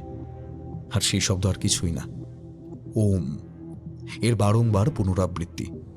আর যন্ত্রটি একটা সাউন্ড রেকর্ডার। ওই ওম শব্দটি পজিটিভ এনার্জির উৎস, নেগেটিভ এনার্জিকে প্রশমিত করতে সাহায্য করে। রাত বাড়ছে, সবাই ভোরের প্রতীক্ষায় মুহূর্ত গুনছে। সবুজদের ঘরে একা সেই জেগে। হঠাৎ তার মনে হলো কেউ তাদের ঘরের সামনের বারান্দা দিয়ে ছুটে চলে গেল। আচ্ছা, এই রাজবাড়ির ভূতের পেছনে কোনো মানুষের হাত নেই তো? হয়তো কেউ রাজবাড়ির সম্পত্তি হাতাতে চায়, তারাই পুরনো ঘটনাকে ভয়াবহ করে রটিয়ে এসব ভৌতিক কাণ্ড ঘটাচ্ছে এবং রাজস্মিতাদের তাড়াতে চাইছে। সবুজ যা বুঝলো, এদের ডাকলে এরা ওকে বেরোতে দেবে না। আজ এই ভৌতিক কাণ্ডের একটা দফা রফা করে ও ছাড়বে। উঠে পড়ল বিছানা ছেড়ে, আলতো পায়ে পিছু নিল সেই শব্দের। শব্দটা যেন একটা গোলক ধাঁধা। এই মনে হয় ধরে ফেলেছে, কিন্তু ধরতে আর পারে না। একবার মনে হয় এই দিক থেকে আসছে, একবার মনে হয় ওই দিক থেকে। তৃষ্ণার্ত ব্যক্তি যেমন মরিচিকার দিকে ছুটে চলে, সে জানে যে ওটা মিথ্যে, সেরূপ সবুজ ছুটছে রাজবাড়ির মিথ্যে আলেয়ার মধ্যে। ও যে আলেয়া, ওকে ধরা যাবে না। এবার সবুজ যেটা বুঝতে পারছে, তবুও ফিরতে পারছে না। জমাট বাঁধা অন্ধকারটা খিলখিলিয়ে হেসে উঠছে লুকোচুরি খেলতে ব্যস্ত কিশোরীর মতো, আবার কখনো গর্জে উঠছে হিংস্র বাঘিনীর মতো। ছুটতে ছুটতে সবুজ ছাদে পেরিয়ে এসে দাঁড়িয়েছে সেই ঘরটার সামনে। রক্তবর্ণ আর চাঁদের আলো, ধূর্ত শিকারীর মতো রক্তচন্দ্রা অপেক্ষা করছে দরজার ওপারে। দরজা খুলে গেল। নিষ্ফল সবুজের পালানোর চেষ্টা। একটা ঝোড়ো হাওয়া ঠেলে ঢুকিয়ে দিল তাকে ঘরটার মধ্যে। বাইরে থেকে দরজাটা বন্ধ হয়ে গেল। 8টা বেজে গেল, এই সবুজটা যে কি করে না। বিরক্ত হয়ে গেল নীলাদিত্য। সেই সকাল থেকে সারা বাড়ি তন্ন তন্ন করে খুঁজেও সবুজকে পাওয়া গেল না। কোথাও বেরিয়েছে নাকি বলতো? বাড়িতে নেই যখন গ্রামের দিকে যায়নি তো? তা যেতে পারে, ভোরের দিকে তো ওর মর্নিং ওয়াকের একটা অভ্যেস আছে। কিন্তু না বলে এভাবে যাওয়াটা একদম উচিত হয়নি। একে এই অবস্থা, এবার সায়ানা জিজ্ঞেস করলে কি বলবো ওকে? জানি না, কিছু তো একটা বলতে হবে। চল এখন। নীলাদিত্য এসে রাজস্মিতার ঘরের দরজায় ধাক্কা দিল। সায়ান্না দরজা খুলে দিল। কে রে, তোরা দুজন কেন? সবুজ কোথায়? মনে হয় মর্নিং ওয়াকে গেছে। মনে হয় মানে? তোদের বলে যায়নি? কখন গেছে? মানে সকাল থেকে আমরা ওকে দেখিনি, দরজাটা খোলা ছিল। আমরা প্রথমে ভাবলাম হয়তো বাড়িতেই কোথাও আশেপাশে আছে, খুঁজে দেখলেই পাওয়া যাবে, কিন্তু আমরা খুঁজে পেলাম না। তাই ভাবলাম। উফ, তোরা এত ভাবিস কি করে বুঝি না। এমন তো হতেই পারে যে ও রাতেই বেরিয়েছে, আর তাই যদি হয়ে থাকে তাহলে ভাবতে পারছিস কি ভয়ানক কিছু হতে পারে। আমি জানি ওকে কোথায় পাওয়া যাবে। চল আয়, আমার সঙ্গে আয়। এই প্রিয়াঙ্কা, তুই রাজস্বিতার সঙ্গেই থাক, আমি না আসা পর্যন্ত এক পাও যাবি না তোরা কোথাও। চাবিটা সায়ান্নার কাছেই ছিল, কিন্তু তালাটা কই? ও যা ভেবেছিল তাই। রক্তচন্দ্রার ঘরের দরজায় তালাটা নেই। ভয়ে গলাটা শুকিয়ে এলো ওর। এতক্ষণে বাকি দুজন ব্যাপারটা আঁচ করতে পেরেছে। সাহসে ভর করে আলতো করে দরজাটায় ধাক্কা দিল অনুরক্ত। প্রথমটাই কিছু স্পষ্ট হলো না। অন্ধকারে চোখটা সইতে পালঙ্কের ওদিকটা একটা কালো ছায়া মূর্তি দেখা গেল। হাঁটু কেড়ে বসে আছে কেউ। অবয়বটা পুরুষের। চাপা গোঙানির শব্দ আসছে। সায়ান্না এগিয়ে গেল। হাতের ইশারায় বাকিদের না এগোতে নির্দেশ দিল। আলতো করে কাঁধে হাত রাখল সে। সবুজের মুখের অবয়বটা আবছাভাবে দেখা যাচ্ছে। মুখটা তুলল সে। চোখের দৃষ্টি অদ্ভুত ঘোলাটে, চুল উস্কো খুস্কো। চাহনিতে হিমশীতল আভাস মুহূর্তে পরিণত হল ভয়ানক বিভীষিকায়। ক্ষিপ্ত হাতে সবুজ চেপে ধরল সায়ান্নার গলাটা, সঙ্গে হাড়হিম করা পৈশাচিক নারী কণ্ঠের হাসি। অনুরক্ত আর নীলাদিত্য ছুটে এলো। কি দানবিক শক্তি সবুজের হাতে! প্রায় 2 মিনিট ধস্তাধস্তির পর ছাড়ানো গেল সায়ান্নাকে। ওর দম আটকে আসছিল। হাতটা ছেড়ে দিয়ে এক অদ্ভুত গলায় সবুজ বলে উঠল, তুই বাঁচাবি রাজস্মিতাকে? আমি এত বছর অপেক্ষা করছি ওর মৃত্যুতে আমার মুক্তি। জন্মের পূর্ব থেকে আমি বন্দিনী। ওকে মেরে আমি আমার সমস্ত যন্ত্রণার প্রতিশোধ নেব। চলে যা, না হলে তোরা সবাই মরবি। চলে যা। সেই কণ্ঠস্বরের বর্ণনা লিখে বোঝানো সম্ভব নয়। পুরুষ ও নারী কণ্ঠ মিশ্রিত কোনো শব্দ পাতালের গভীর গহ্বর থেকে উঠে আসছে যেন। সায়ান্না তাড়াতাড়ি সকলকে নিয়ে ঘরের বাইরে এসে সবুজকে ওই ঘরের মধ্যে বন্ধ করে দিল। এটা কি করছিস? ওই ঘরের মধ্যে সবুজকে রাখা ঠিক হবে না। ওর কিছু হয়ে গেলে? ডোন্ট ওয়ারি, যতক্ষণ না পর্যন্ত কার্যসিদ্ধি হচ্ছে রক্তচন্দ্রা সবুজের কোনো ক্ষতি করবে না। আমরা যে প্ল্যানচেটের কথা ভাবছিলাম তার অনেকটা কাজই হয়ে গেছে। প্ল্যানচেট মানে জানিস তো, একজনকে মিডিয়াম করে তার মধ্যে আত্মার আবির্ভাব ঘটানো, যাতে সেই আত্মার সাথে কমিউনিকেট করা যায়। এক্ষেত্রে সবুজই সেই মিডিয়াম। সমস্যা হচ্ছে রক্তচন্দ্রের আবির্ভাব ওর ইচ্ছেই হয়েছে, তাই ওকে সবুজের দেহ থেকে বের করা এত সহজ হবে না। আর কাজটা আজ রাতেই আমাদের করতে হবে। আর সুবিধা হচ্ছে আত্মাটা এখন সবুজের শরীরের মধ্যে থাকার জন্য ওর গতিবিধি এই ঘরের মধ্যেই সীমাবদ্ধ। মানব শরীর থেকে বায়বীয় সূক্ষ্মদেহে পরিবর্তিত হওয়া এত সোজা না। সেটা একমাত্র গভীর রাতেই সম্ভব, সাধারণত ওই 3টে নাগাদ, যখন পজিটিভ শক্তি দুর্বল থাকে তখনই। দেখলে দেখা যাবে হয়তো সবুজকে পজেস করার সময় ওইটাই। এখন আমরা কি করছি, কোথায় যাচ্ছি, ও কোনো ট্র্যাকই রাখতে পারবে না। অনেকগুলো কাজ দেবো তোদের, চল তো আমার সঙ্গে। রাজস্মিতার ঘরে এসে ওরা সবটা বলল। প্রিয়াঙ্কা ভয় সিঁটিয়ে গেল। এভাবে এভাবে তোরা ঘুমিয়ে পড়লি কি করে? ও বেরিয়ে গেল আর তোরা টেরও পেলি না। এখন যদি ওর কিছু হয়ে যায়, আমরা কাকু কাকিমাকে কি উত্তর দেব? প্রিয়াঙ্কা, শান্ত হ। আমাদের হাতে আর কিছুই নেই। ওর এই অতিরিক্ত নাস্তিকতাই ওর এই অবস্থার কারণ। ও তো নিজের ইচ্ছেতেই ওই ওম শব্দের গণ্ডির বাইরে এসেছিল। আমি বারবার বারণ করেছিলাম, কোনো কথা শোনেনি আমার। আমি তো বলেছিলাম বেরোনোর জন্য রক্তচন্দ্রা ফাঁদ পাতবেই, কিন্তু ও যদি ঘরের মধ্যেই থাকতো তাহলে ওই ঘরের মধ্যে ঢুকে কোনোভাবেই ওকে পজেস করা সম্ভব ছিল না। দেখ, আমি আমার যথাসম্ভব চেষ্টা করব। ওই ঘর যতক্ষণ না খোলা হচ্ছে, রাত 3টে পর্যন্ত আমরা সবাই সেফ, সবুজও। কিন্তু 3টের পর ও সবুজের শরীর থেকে নিজেকে মুক্ত করবে। তখন ওর কথা না মানলে ও সবুজের ক্ষতি করতে পারে। আর যেহেতু আজ চন্দ্রগ্রহণ, ওর শক্তি সামান্য কোনো যন্ত্র দিয়ে আমি আটকাতে পারবো না, তাই আমরা আমাদের ঘরেও সেফ থাকবো না। বাবা মাকে তো বলতে হবে। সবটা শুনে রাজস্মিতার মায়ের হাত পা একেবারে ঠান্ডা হয়ে গেল। এ কি ভয়ানক কথা! এরকম ভৌতিক পরিবেশ, এতগুলো ছোট ছোট ছেলেমেয়ের প্রাণ সংশয়ের কারণ হবেন ওনারা? কি উত্তর দিবেন কারোর কাছে কিছু হয়ে গেলে? কথাটা আজ করেই অনুরক্ত বলল, ভয় পাবেন না কাকিমা, আমাদের কিছু হবে না। রাজস্মিতার সাহায্য করা আমাদের কর্তব্য, যথাসাধ্য করব আমরা। কাকু, বিকেলের মধ্যে আমার বাড়িটা খালি চাই। বিহারি জেঠু ছাড়াও যে কজন কাজের লোক বা বাইরের লোক আছে, জেনে শুনে তাদের প্রাণের ঝুঁকি নেওয়ার কোনো মানে হয় না।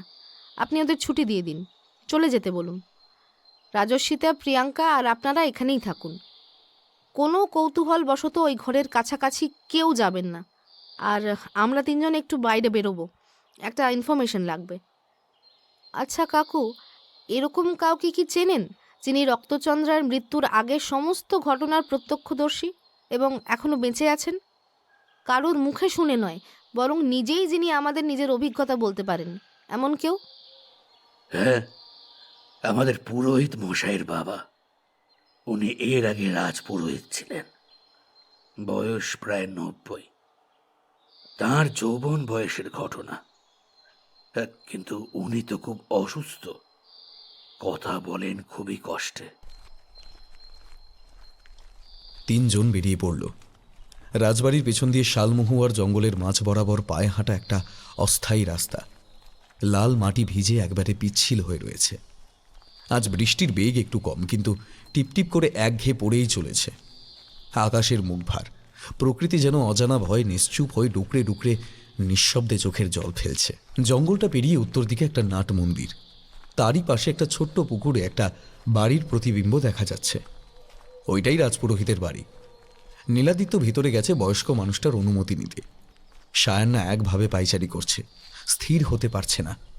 অনুরক্ত ছাতাটা একবার খুলছে, একবার বন্ধ করছে, মনে মনে ভাবছে। এমন সময় ডাক পড়ল সায়ান্নার। টালির চালওয়ালা একটা ঘরের মধ্যে একটা উঠোন, সেই উঠোনের চারদিকে সুন্দর করে বাঁধানো দেওয়া। একটি বউ ঘোমটার আড়ালে ওদের আগে আগে চলছে। ঘরটায় একটা মাত্র খাট। অতিরিক্ত বৃদ্ধ মানুষটি বয়সের ভারে জর্জরিত হয়ে বালিশে হেলান দিয়ে বসে আছেন। ওদের দেখেই ওঠার ব্যর্থ চেষ্টা করলেন, কাপা কাপা গলায় বললেন, তুই এসেছিস মা, তোর জন্যই তো প্রতীক্ষা করছি এতদিন। হায় মা, হায়। দাদু ভাই, আপনার সাহায্য ভীষণভাবে দরকার। এমন কিছু কি আপনি জানেন যা আর কেউ জানে না, যা আপনি আমায় বলতে চান? আমায় পথ দেখান। তোকেই তো বলবো মা, সাধিকা মা যে তোর কথাই বলেছিলেন। তুই পারবি, তুই পারবি এই ভীষণ অভিশাপ থেকে আমাদের বাঁচাতে। শোন তবে, আবার বাবা তখন রাজপুরোহিত, আমি তখন নিতান্তই যুবক। শাস্ত্রজ্ঞান শিখছি, গ্রামের সব ঘটনা জানা। যেদিন রক্তচন্দ্রা মারা গেল সেই দিন অমাবস্যা। ঠিক কি হয়েছিল রক্তচন্দ্রার রাজবৈদ্য বলতে পারলেন না, নাকি বললেন না। সকলের সামনেই ঘোষণা করলেন। বাবাও ছিলেন, আমিও ছিলাম। কান্নায় ভেঙে পড়লেন ছোট বৌরানী। দাদাবাবু নির্বিকার, তাঁর মনের ভাব অনেকটা বাঁচা গেল বা বিপদ মুক্তি ঘটল এই রকম। বোনকে কখনোই ভালোবাসেননি তিনি। ছোট বৌরানীর রক্তচন্দ্রার প্রতি আসক্তি মোটেই তিনি সহ্য করতেন না। জ্যাঠামশাইয়ের মৃত্যুর পর এই মেয়ে তার জীবনে কাঁটার মতো বিঁধত। নিজে প্রায় 10 বছর নিঃসন্তান থেকেও তাঁর স্ত্রীর সে বিষয়ে কোনো ভ্রুক্ষেপ ছিল না। আমার বাবাই বলেছিলেন, ওই মেয়ের নিঃশ্বাসে বিষ আছে। ওর থাকাকালীন বংশে সন্তান জন্মানো সম্ভব নয়। সেটা ছিল দাদাবাবুর রাগের মস্ত কারণ। রক্তচন্দ্রার মৃতদেহ শ্মশানের দিকে নিয়ে যাওয়া হচ্ছিল। লোক প্রায় নেই, কাঠ ছাড়া 2-3 জন, দাদাবাবু, বাবা আর আমি। গ্রাম প্রান্তে শ্মশান, গ্রামবাসীরা ঘেরাও করলো আমাদের। তাদের শ্মশানে এই অভিশাপের শেষ কৃত্য করা যাবে না, এমনকি এই গ্রামে অবধি করা যাবে না বলল গ্রামবাসীরা। তাদের মেয়েদের মৃত্যু হয়েছে যার জন্য তার দেহ পঞ্চভূতে বিলীন হয়ে বাতাস বিষিয়ে দেবে বলেই তাদের বিশ্বাস। তারা বলল মৃতদেহ অন্য কোথাও নিয়ে যাওয়া হোক। সেদিনও এমনই বৃষ্টি পড়ছিল, রাত 9টা বেজে গিয়েছিল। এমন অবস্থায় অন্য গ্রামে মৃতদেহ নিয়ে যাওয়া, সেখানকার রাজার সম্মতি জোগাড় করা প্রায় অসম্ভব। তারা তো সবটা জানতে চাইবেন, আর জানলে পোড়াতে দেবেন কেন? শেষ উপায় স্থির হলো রাজবাড়ির মাঠে পুঁতে দেওয়া হবে রক্তচন্দ্রার দেহ, কাকপক্ষীও যেন জানতে না পারে। বাবাকে নির্দেশ দেওয়া হলো মন্ত্র বলে তার আত্মাকে রাজবাড়িতে তার ঘরে বেঁধে দিতে, কোনোভাবে সে যেন কারোর ক্ষতি করতে না পারে। তারই চিত্রে বাঁধা পড়ল তার আত্মা, আর তার ঘরটি কেউ খুলবে না এমনটাই সকলকে বলা হলো। কারণ হিসেবে তার অভিশাপের কথাই জানল সবাই। মাঠে তার মৃতদেহের উপর কিছুদিনের মধ্যেই বানানো হলো বাসন্তী দেবীর মন্দির। রাজবাড়ির অন্তরে সবাই জানল মন্দিরটি গ্রামের কল্যাণের জন্য বানানো হয়েছে। ছোট বৌরানী জানলে তাকে সামলানো অসম্ভব হবে বলেই ঘরের লোকেরাও জানল না কিছু। যে কজন ঘটনার সাক্ষী ছিল তারাও দাদাবাবুর ভয়ে মুখ খুলল না। সেই দিন রাজবাড়ি থেকে বেরোনোর সময় বহির্মহলের চারিদিকের নিস্তব্ধতা ছিল চোখে পড়ার মতো। বাবার সাথে আমি চটপট পা চালালাম। ওই মাঠের ধার দিয়ে যেতে হবে আমাদের। রাত প্রায় 12টা। বইতে ধরে গায়ত্রী মন্ত্র জপ করছি মনে মনে। বৈঠকখানায় অত রাতেও আলো জ্বলছিল। দাদাবাবুর কণ্ঠস্বর চাপা, বোঝা যাচ্ছিল যে তিনি মদ্যপ। তিনি বলছিলেন, ডাক্তার, তোমায় কি বলে ধন্যবাদ দেব? এতদিনের শান্তি ফিরল আমার সংসারে। তোমার দেওয়া ওষুধটা ঠিক মতো কাজ দিল। সাধিকা মা তো বলেই ছিল ওই কালনাগিনী 15 বছরে মারা যাবে। আমরা শুধু ওকে সাহায্য করেছি মাত্র। না হলে আমার স্ত্রীর 3 দিন ওই মেয়ের প্রতি ভালোবাসা আমার জীবনকে ছারকার করে দিত। গ্রামের লোকজন ব্যাপারটা ভালোভাবে দেখছিল না ডাক্তার। কোনোদিন তার ভালোবাসাই তার প্রাণের সংকট হয়ে যেত।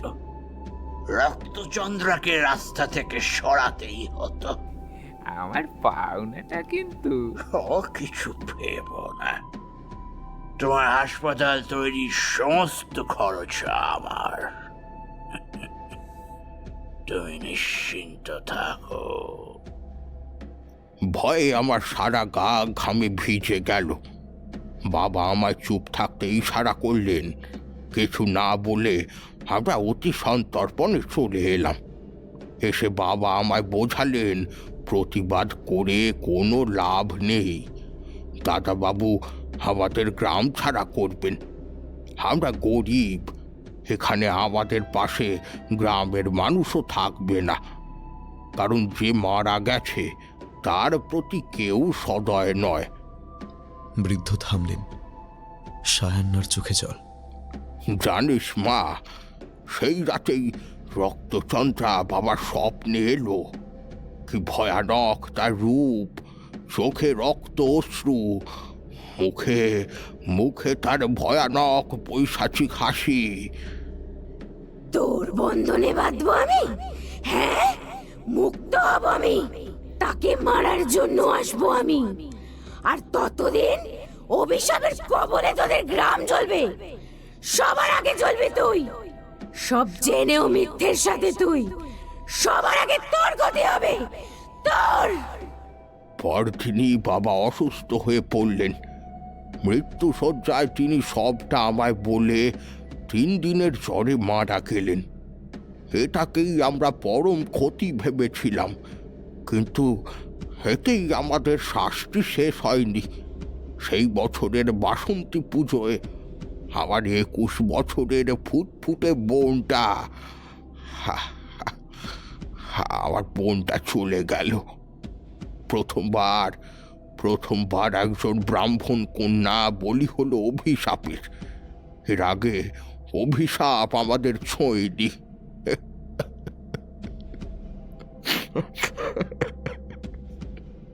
কান্নায় ভেঙে পড়লেন বৃদ্ধ।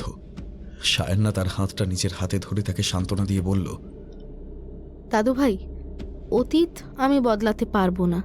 আপনারা সত্যি খুব ভুল করেছেন, কিন্তু আজ সবটা স্বীকার করে আমায় সাহায্য করার জন্য ধন্যবাদ। হ্যাঁ হ্যাঁ, বাবার ওই মন্ত্র বাঁধন রক্তচন্দ্রাকে বাঁধলেও তার উপর প্রযুক্ত তন্ত্রবিদ্যাকে বাঁধা সম্ভব হয়নি। রাজবাড়িতে ওর অস্তিত্বের উপস্থিতি বোঝা গেলেও কারোর ক্ষতি করতে পারেনি সে। কিন্তু গ্রামের এক এক করে মেয়েদের বলি হতে হয়েছে এই অভিশাপের। তুই পারবি মা, তাদের রক্ষা কর মা, তাদের রক্ষা কর। এতদিন আমি এই যন্ত্রণা বয়ে বেড়াচ্ছিলাম তোর অপেক্ষায়। আজ আমার মুক্তি। হ্যাঁ মা, আজ আমার মুক্তি। বৃদ্ধকে প্রণাম করে বেরিয়ে এলো তারা। সবাই নিশ্চুপ। মানুষ কতটা পাষাণ হতে পারে! একটি বন্দিনী নির্দোষ মেয়েকে অবলীলায় খুন করতে পারে। রাজবন্দিনী শুধু রাজস্মিতা নয়, প্রকৃত রাজবন্দিনী রক্তচন্দ্রা। তাকেই বন্দি করে হাতিয়ার হিসেবে ব্যবহার করা হয় তার মাতৃগর্ভে। তার যন্ত্রণা আর অভিশাপ একত্র হয়ে যে ভয়াবহতার সৃষ্টি হবে, তার উত্তর কি আছে সায়ন্নার কাছে? ফিরে এসে সায়ন্না তার ব্যাগ থেকে কয়েকটা ডিভাইস বের করল। একটা স্ফটিক স্বচ্ছ প্রিজম। প্রিজমের কাজ যৌগিক আলোকে তার মৌলিক বর্ণগুলোয় ভেঙে দেওয়া। ওই যে রামধনু দেখেন, কিংবা ছোটবেলায় প্লাস্টিকের স্কেলের ত্রিভুজাকার ধার দিয়ে সাদা লাইটের দুদিক রঙিন হচ্ছে দেখে মজা পেতেন? এই সবই প্রিজম বাবাজির খেলা। জানেন কি, এই প্রতিটা আলোকবর্ণের আসলে আলাদা আলাদা তরঙ্গ দৈর্ঘ্য হয়ে থাকে, আর সেই তরঙ্গ দৈর্ঘ্যের পার্থক্য আমাদের চোখ বর্ণের পার্থক্যে ঘটিয়ে থাকে। অর্থাৎ প্রিজম বিভিন্ন তরঙ্গকে আলাদা করে থাকে। এই স্ফটিক প্রিজমটি নেগেটিভ এনার্জির বিভিন্ন তরঙ্গকে আলাদা করে তার প্রভাব কমাতে সাহায্য করবে। এছাড়া রয়েছে ব্যাটারি চালিত একটি সার্কিট, যাতে একটি ধারক ও আবেশক আছে। এর কাছে কিছুক্ষণের জন্য নিজের মধ্যে তড়িৎ চুম্বকীয় তরঙ্গরূপী নেগেটিভ শক্তিকে সঞ্চয় করা। কিন্তু এগুলির একটা সীমা রয়েছে। শক্তি তার থেকে বেশি হলে কাজ করবে না। শানু তো জানতই না যে সেরূপ বিপদে পড়বে। জানলে প্রফেসরদের সাহায্য নিয়ে সেরূপ শক্তিশালী যন্ত্র নিয়ে আসত। তবুও এগুলো নিয়েই সে এগোবে। হাতের কাছে রেখে দিল। দুপুরবেলায় বিছানায় বসেছিল সে। সকলকে আজ রাতে জাগতে হবে, ঘুমিয়ে নিতে বলেছিল। তন্দ্রাটা একটু এসেছে। খটাস করে কিছু একটা পড়ে যাওয়ার শব্দে তার ঘুম ছুটে গেল। টেবিলের উপরে হ্যান্ডব্যাগটা ছিল তার। না জানি তার চেনটা খুলে কি করে ডায়েরিটা পড়ে গেছে। সে অদৃশ্য রচয়িতার ডায়েরি। তাড়াতাড়ি উঠে গিয়ে সে দেখল খোলা অবস্থায় পড়ে আছে সেটা, আর একটা পাতা বারবার খুলছে বন্ধ হচ্ছে হাওয়ায়। চ্যাপ্টার 4, কৃষ্ণ বস্তু। মুহূর্তে বিদ্যুৎ খেলে গেল সায়ন্নার মাথায়। সেটা এতক্ষণ কেন ভাবেনি সে? সত্যি নিজের উপর রাগ হলো তার, কিন্তু মনে মনে ধন্যবাদ জানালো সেই অদৃশ্য পথ প্রদর্শককে, যিনি প্রতি পদে তার সাথে আছেন। আর আজ মোক্ষম সংকেতই তিনি দিলেন। এক ছুটে সে বেরিয়ে গেল, থামল বাসন্তী মায়ের সামনে। দেখ তো ঠিক এই রকমই ছিল কিনা ছবিটায়, আমি তো দেখিনি। হ্যাঁ রে, ঠিক আছে। এতগুলো গয়না পড়তে হবে? সায়ান্নার অর্ডার, কিচ্ছু করার নেই, তাড়াতাড়ি কর। স্বাভাবিক আলাপ আলোচনায় দুই বান্ধবী পরিস্থিতির গাম্ভীর্য কমানোর চেষ্টা করছে। লাল টুকটুকে শাড়িতে ভারী মিষ্টি লাগছে রাজস্মিতাকে। রাজবাড়ির গয়না তার লাবণ্যকে দিয়েছে আভিজাত্যের ছোঁয়া। কপালে লাল রঙের বাঁকানো চাঁদ, ঠিক যেন রক্তচন্দ্রা বসে আছে। নতুন রূপে নতুনভাবে নিজেকে আবিষ্কার করল রাজস্মিতা। আয়নায় তার প্রতিবিম্ব এক মুহূর্তে সব ভুলিয়ে দিল তাকে। আরে ওই দিকটায় রাখ। আমি যেখানটা চক দিয়ে দাগ দিলাম ওইখানে। দক্ষ ইনস্ট্রাক্টরের মতো নির্দেশ দিচ্ছে সায়ান্না। নীল তার কথা মতো কাজ করছে। বৃষ্টিটা ধরে আকাশটা পরিষ্কার হয়ে গেছে এখন। রক্তচন্দ্রার ঘরের বাইরের ছাদটা নিজের মতো সাজিয়ে রাখছেও। সন্ধে নামতে বিশেষ দেরি নেই। এই আসনটায় বসবে রাজস্মিতা। সবুজ ঘর থেকে বেরোলেই তার চোখ পড়তে হবে রাজস্মিতার ওপর। তার সামনে থাকবে প্রিজমটি। নেগেটিভ এনার্জিকে বিভিন্ন ভাগে ভাগ করে একাধিক ডিটেক্টরে পাঠানো হবে। ডিটেক্টরের কাজটা অনেকটা সৌরকোষের ফটো ডিটেক্টরের মতো। সূর্যের সাদা আলো সৌরকোষের উপর পড়লে তা থেকে তড়িৎ উৎপন্ন হয়। এইভাবে আমরা অপ্রচলিত শক্তিকে কাজে লাগিয়ে বিদ্যুৎ পেতে পারি, যা পরিবেশ দূষণ না ঘটিয়ে পাওয়া যায়। ভবিষ্যতে এটি একটি মাধ্যম হবে যার দ্বারা আমরা শহরাঞ্চলে বিদ্যুৎ উৎপাদন করব বহুলভাবে। আলোক শক্তিকে তড়িৎ শক্তিতে রূপান্তরিত করে এই ফটো ডিটেক্টর।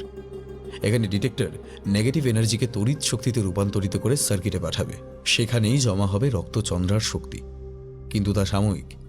এরপরই তাকে সম্পূর্ণভাবে ধ্বংস করা হবে। কিভাবে, সেটাই তো চমক। এখনই তো বলা যাবে না। সেটা প্রথম ধাপেই করা যেত, কিন্তু সায়ান্না তা করবে না। এই মেয়েটির অস্তিত্বের অবসানের পূর্বে তার যন্ত্রণার কারণকে মেটাতে চায় সে। তবেই সে নিজেই তার মধ্যে থাকা তন্ত্রবিদ্যার বন্ধন ভাঙতে পারবে। তাকে বুঝতে হবে তন্ত্রবিদ্যাই তার দুর্ভাগ্যের কারণ। সেই তন্ত্র তার প্রতিশোধের আশ্রয় হতে পারে না। তবেই ওই তন্ত্রবিদ্যার ক্ষতিকর প্রভাবকে চিরতরে নাশ করা যাবে। রিস্ক আছে, তবুও অন্যায় করবে না সায়ান্না। অনুরক্ত তার কাজ শেষ করে ফিরেছে। তার হাতে একগুচ্ছ লাল গোলাপের মালা, সঙ্গে বেল, জুঁই, রজনীগন্ধা।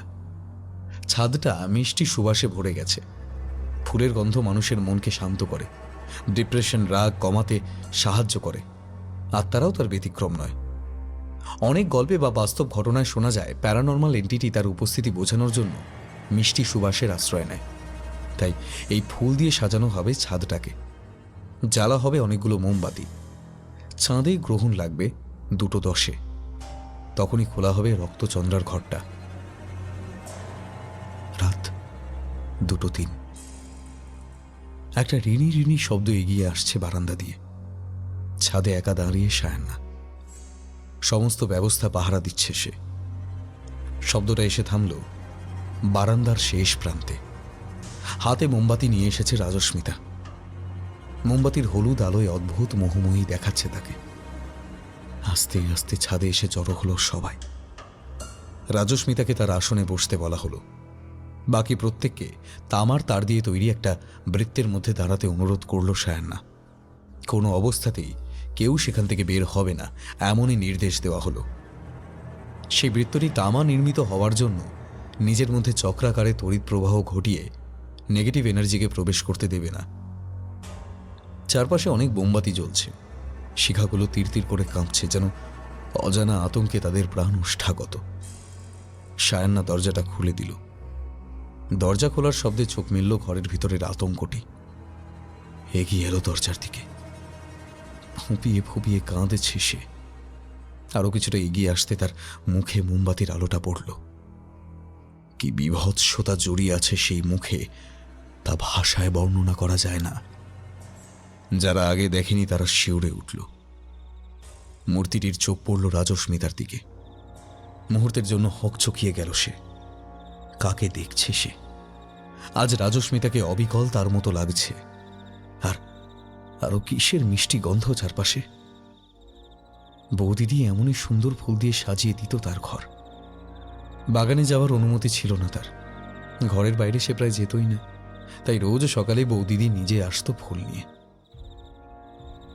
চিনিয়ে দিত কোনটা কি ফুল।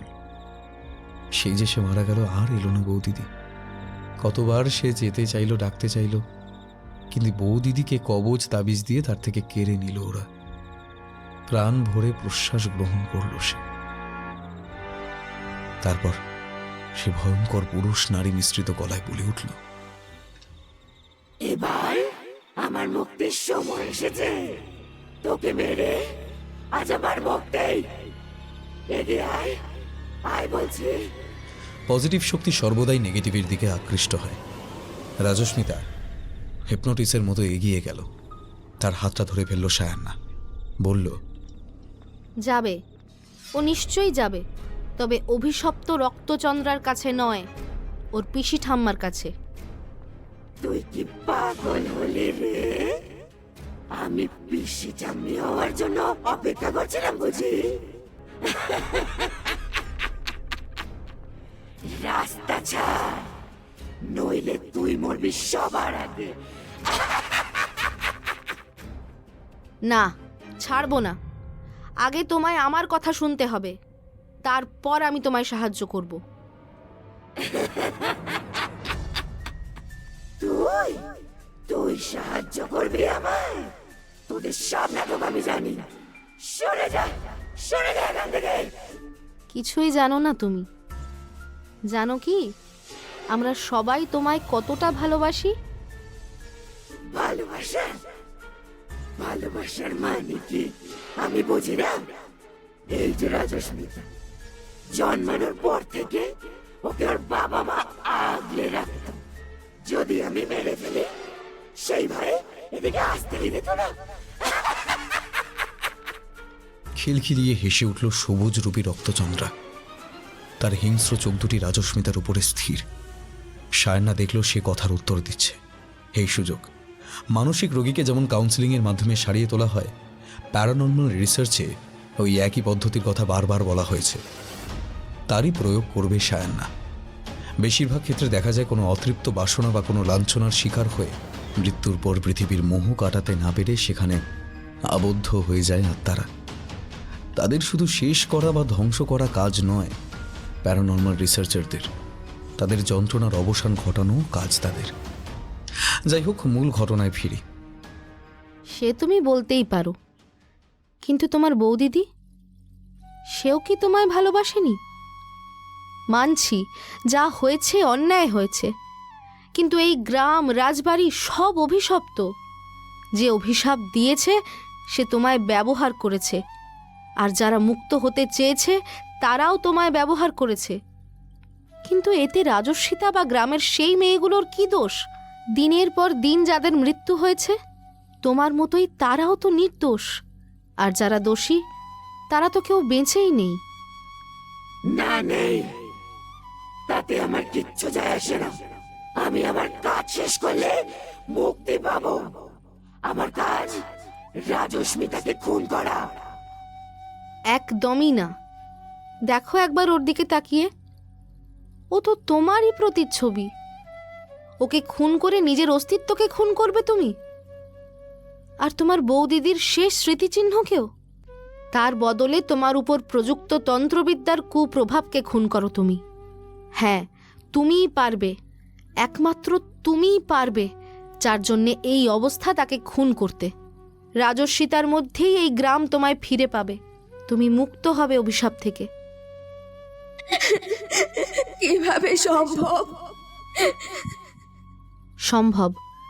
সবুজের দেহ ত্যাগ করে বেরিয়ে এসো তুমি। এই প্রিজমটির মধ্যে দিয়ে তোমার সূক্ষ্ম দেহ চলে যাবে আমার যন্ত্রে। কয়েক মিনিটের পর তোমার অবয়ব বেরিয়ে আসবে ওখান থেকে। কথা দিলাম, আর বন্দিনী থাকবে না তুমি। ভরসা করো আমায়। আশ্চর্য ঘটনা ঘটল নিমেষে চোখের সামনে। সবুজের দেহ লুটিয়ে পড়ল মাটিতে। জ্ঞান হারিয়েছে সে। আলোক তরঙ্গের নীলচে একটি পুঞ্জ বেরিয়ে এলো সেখান থেকে। প্রিজমের মধ্যে দিয়ে শক্তি আবদ্ধকারী সার্কিটে পড়ল সেটি। সঙ্গে সঙ্গে সায়না নবটা ঘুরিয়ে দিল। ক্যাপাসিটর ফিল্টার ব্যবহার করে তন্ত্রবিদ্যার অশুভ কম্পোনেন্টগুলো বাদ পড়ল সেখান থেকে। ঠিক যেরকম ফিল্টার ব্যবহার করে আমরা জল থেকে অশুদ্ধি আলাদা করি। পঞ্চভূতে বিলীন হয়ে গেল সেটি।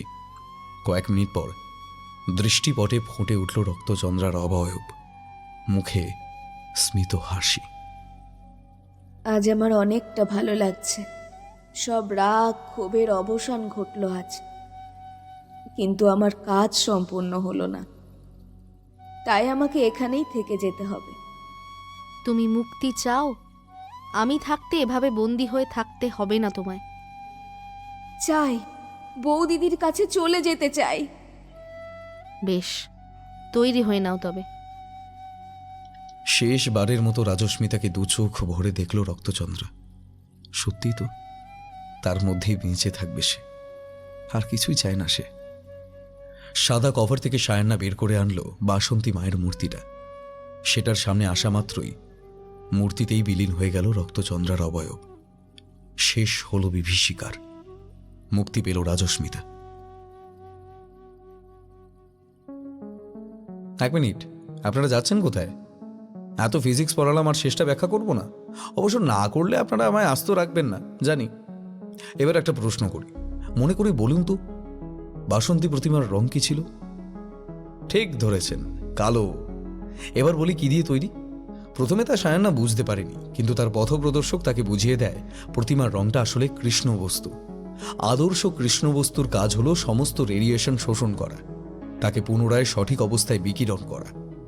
বাস্তবে আদর্শ কৃষ্ণ বস্তু পাওয়া যায় না, কিন্তু প্ল্যাটিনাম ব্ল্যাককে প্রায় আদর্শ কৃষ্ণ বস্তু ধরা হয়। প্রতিমাটি সেই প্ল্যাটিনাম ব্ল্যাক দিয়েই তৈরি। কৃষ্ণ বস্তুর কার্যনীতি অনেকটা কালো রঙের মতো। ভেবে দেখেছেন কি কালো আসলে কি রং? কালো আসলে কোনো রং না। কালোর ওপর যে রঙেরই আলো পড়ুক সকলকে শোষণ করে নেয়। তাই কোনো আলো প্রতিফলিত না হওয়ার জন্য তাকে কালো দেখায়। গরমকালে তাই কালো রঙের জামা পরলে খুব গরম লাগে, পুরো তাপটাই তো শোষিত হয়ে যায়। কৃষ্ণ বস্তু অর্থাৎ প্রতিমাটি রক্তচন্দ্রার অস্তিত্বকে শোষণ করার পর তাকে বিকিরণ করে দেয় পঞ্চভূতে, যার ফলে মুক্তি পায় রক্তচন্দ্রা। হাইরোডের উপর দিয়ে কালো রঙের গাড়িটা ছুটে চলেছে। সবুজ আর একটাও বিতর্ক করেনি, নাস্তিকতার ফল হারে হারে টের পেয়েছে। প্রিয়াঙ্কা অনেকটাই সাহসী হয়ে গেছে, কথায় কথায় বাড়ি যাব বলে আর কান্নাকাটি করেনি।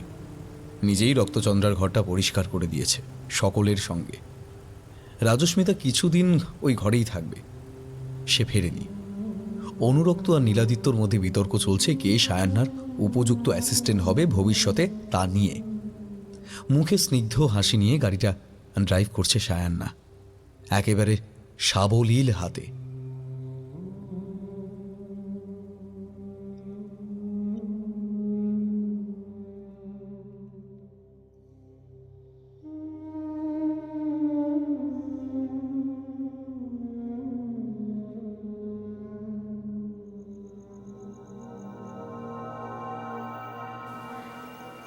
এতক্ষণ শুনছিলেন নবনীতা মণ্ডলের লেখা গল্প রাজবন্দিনী।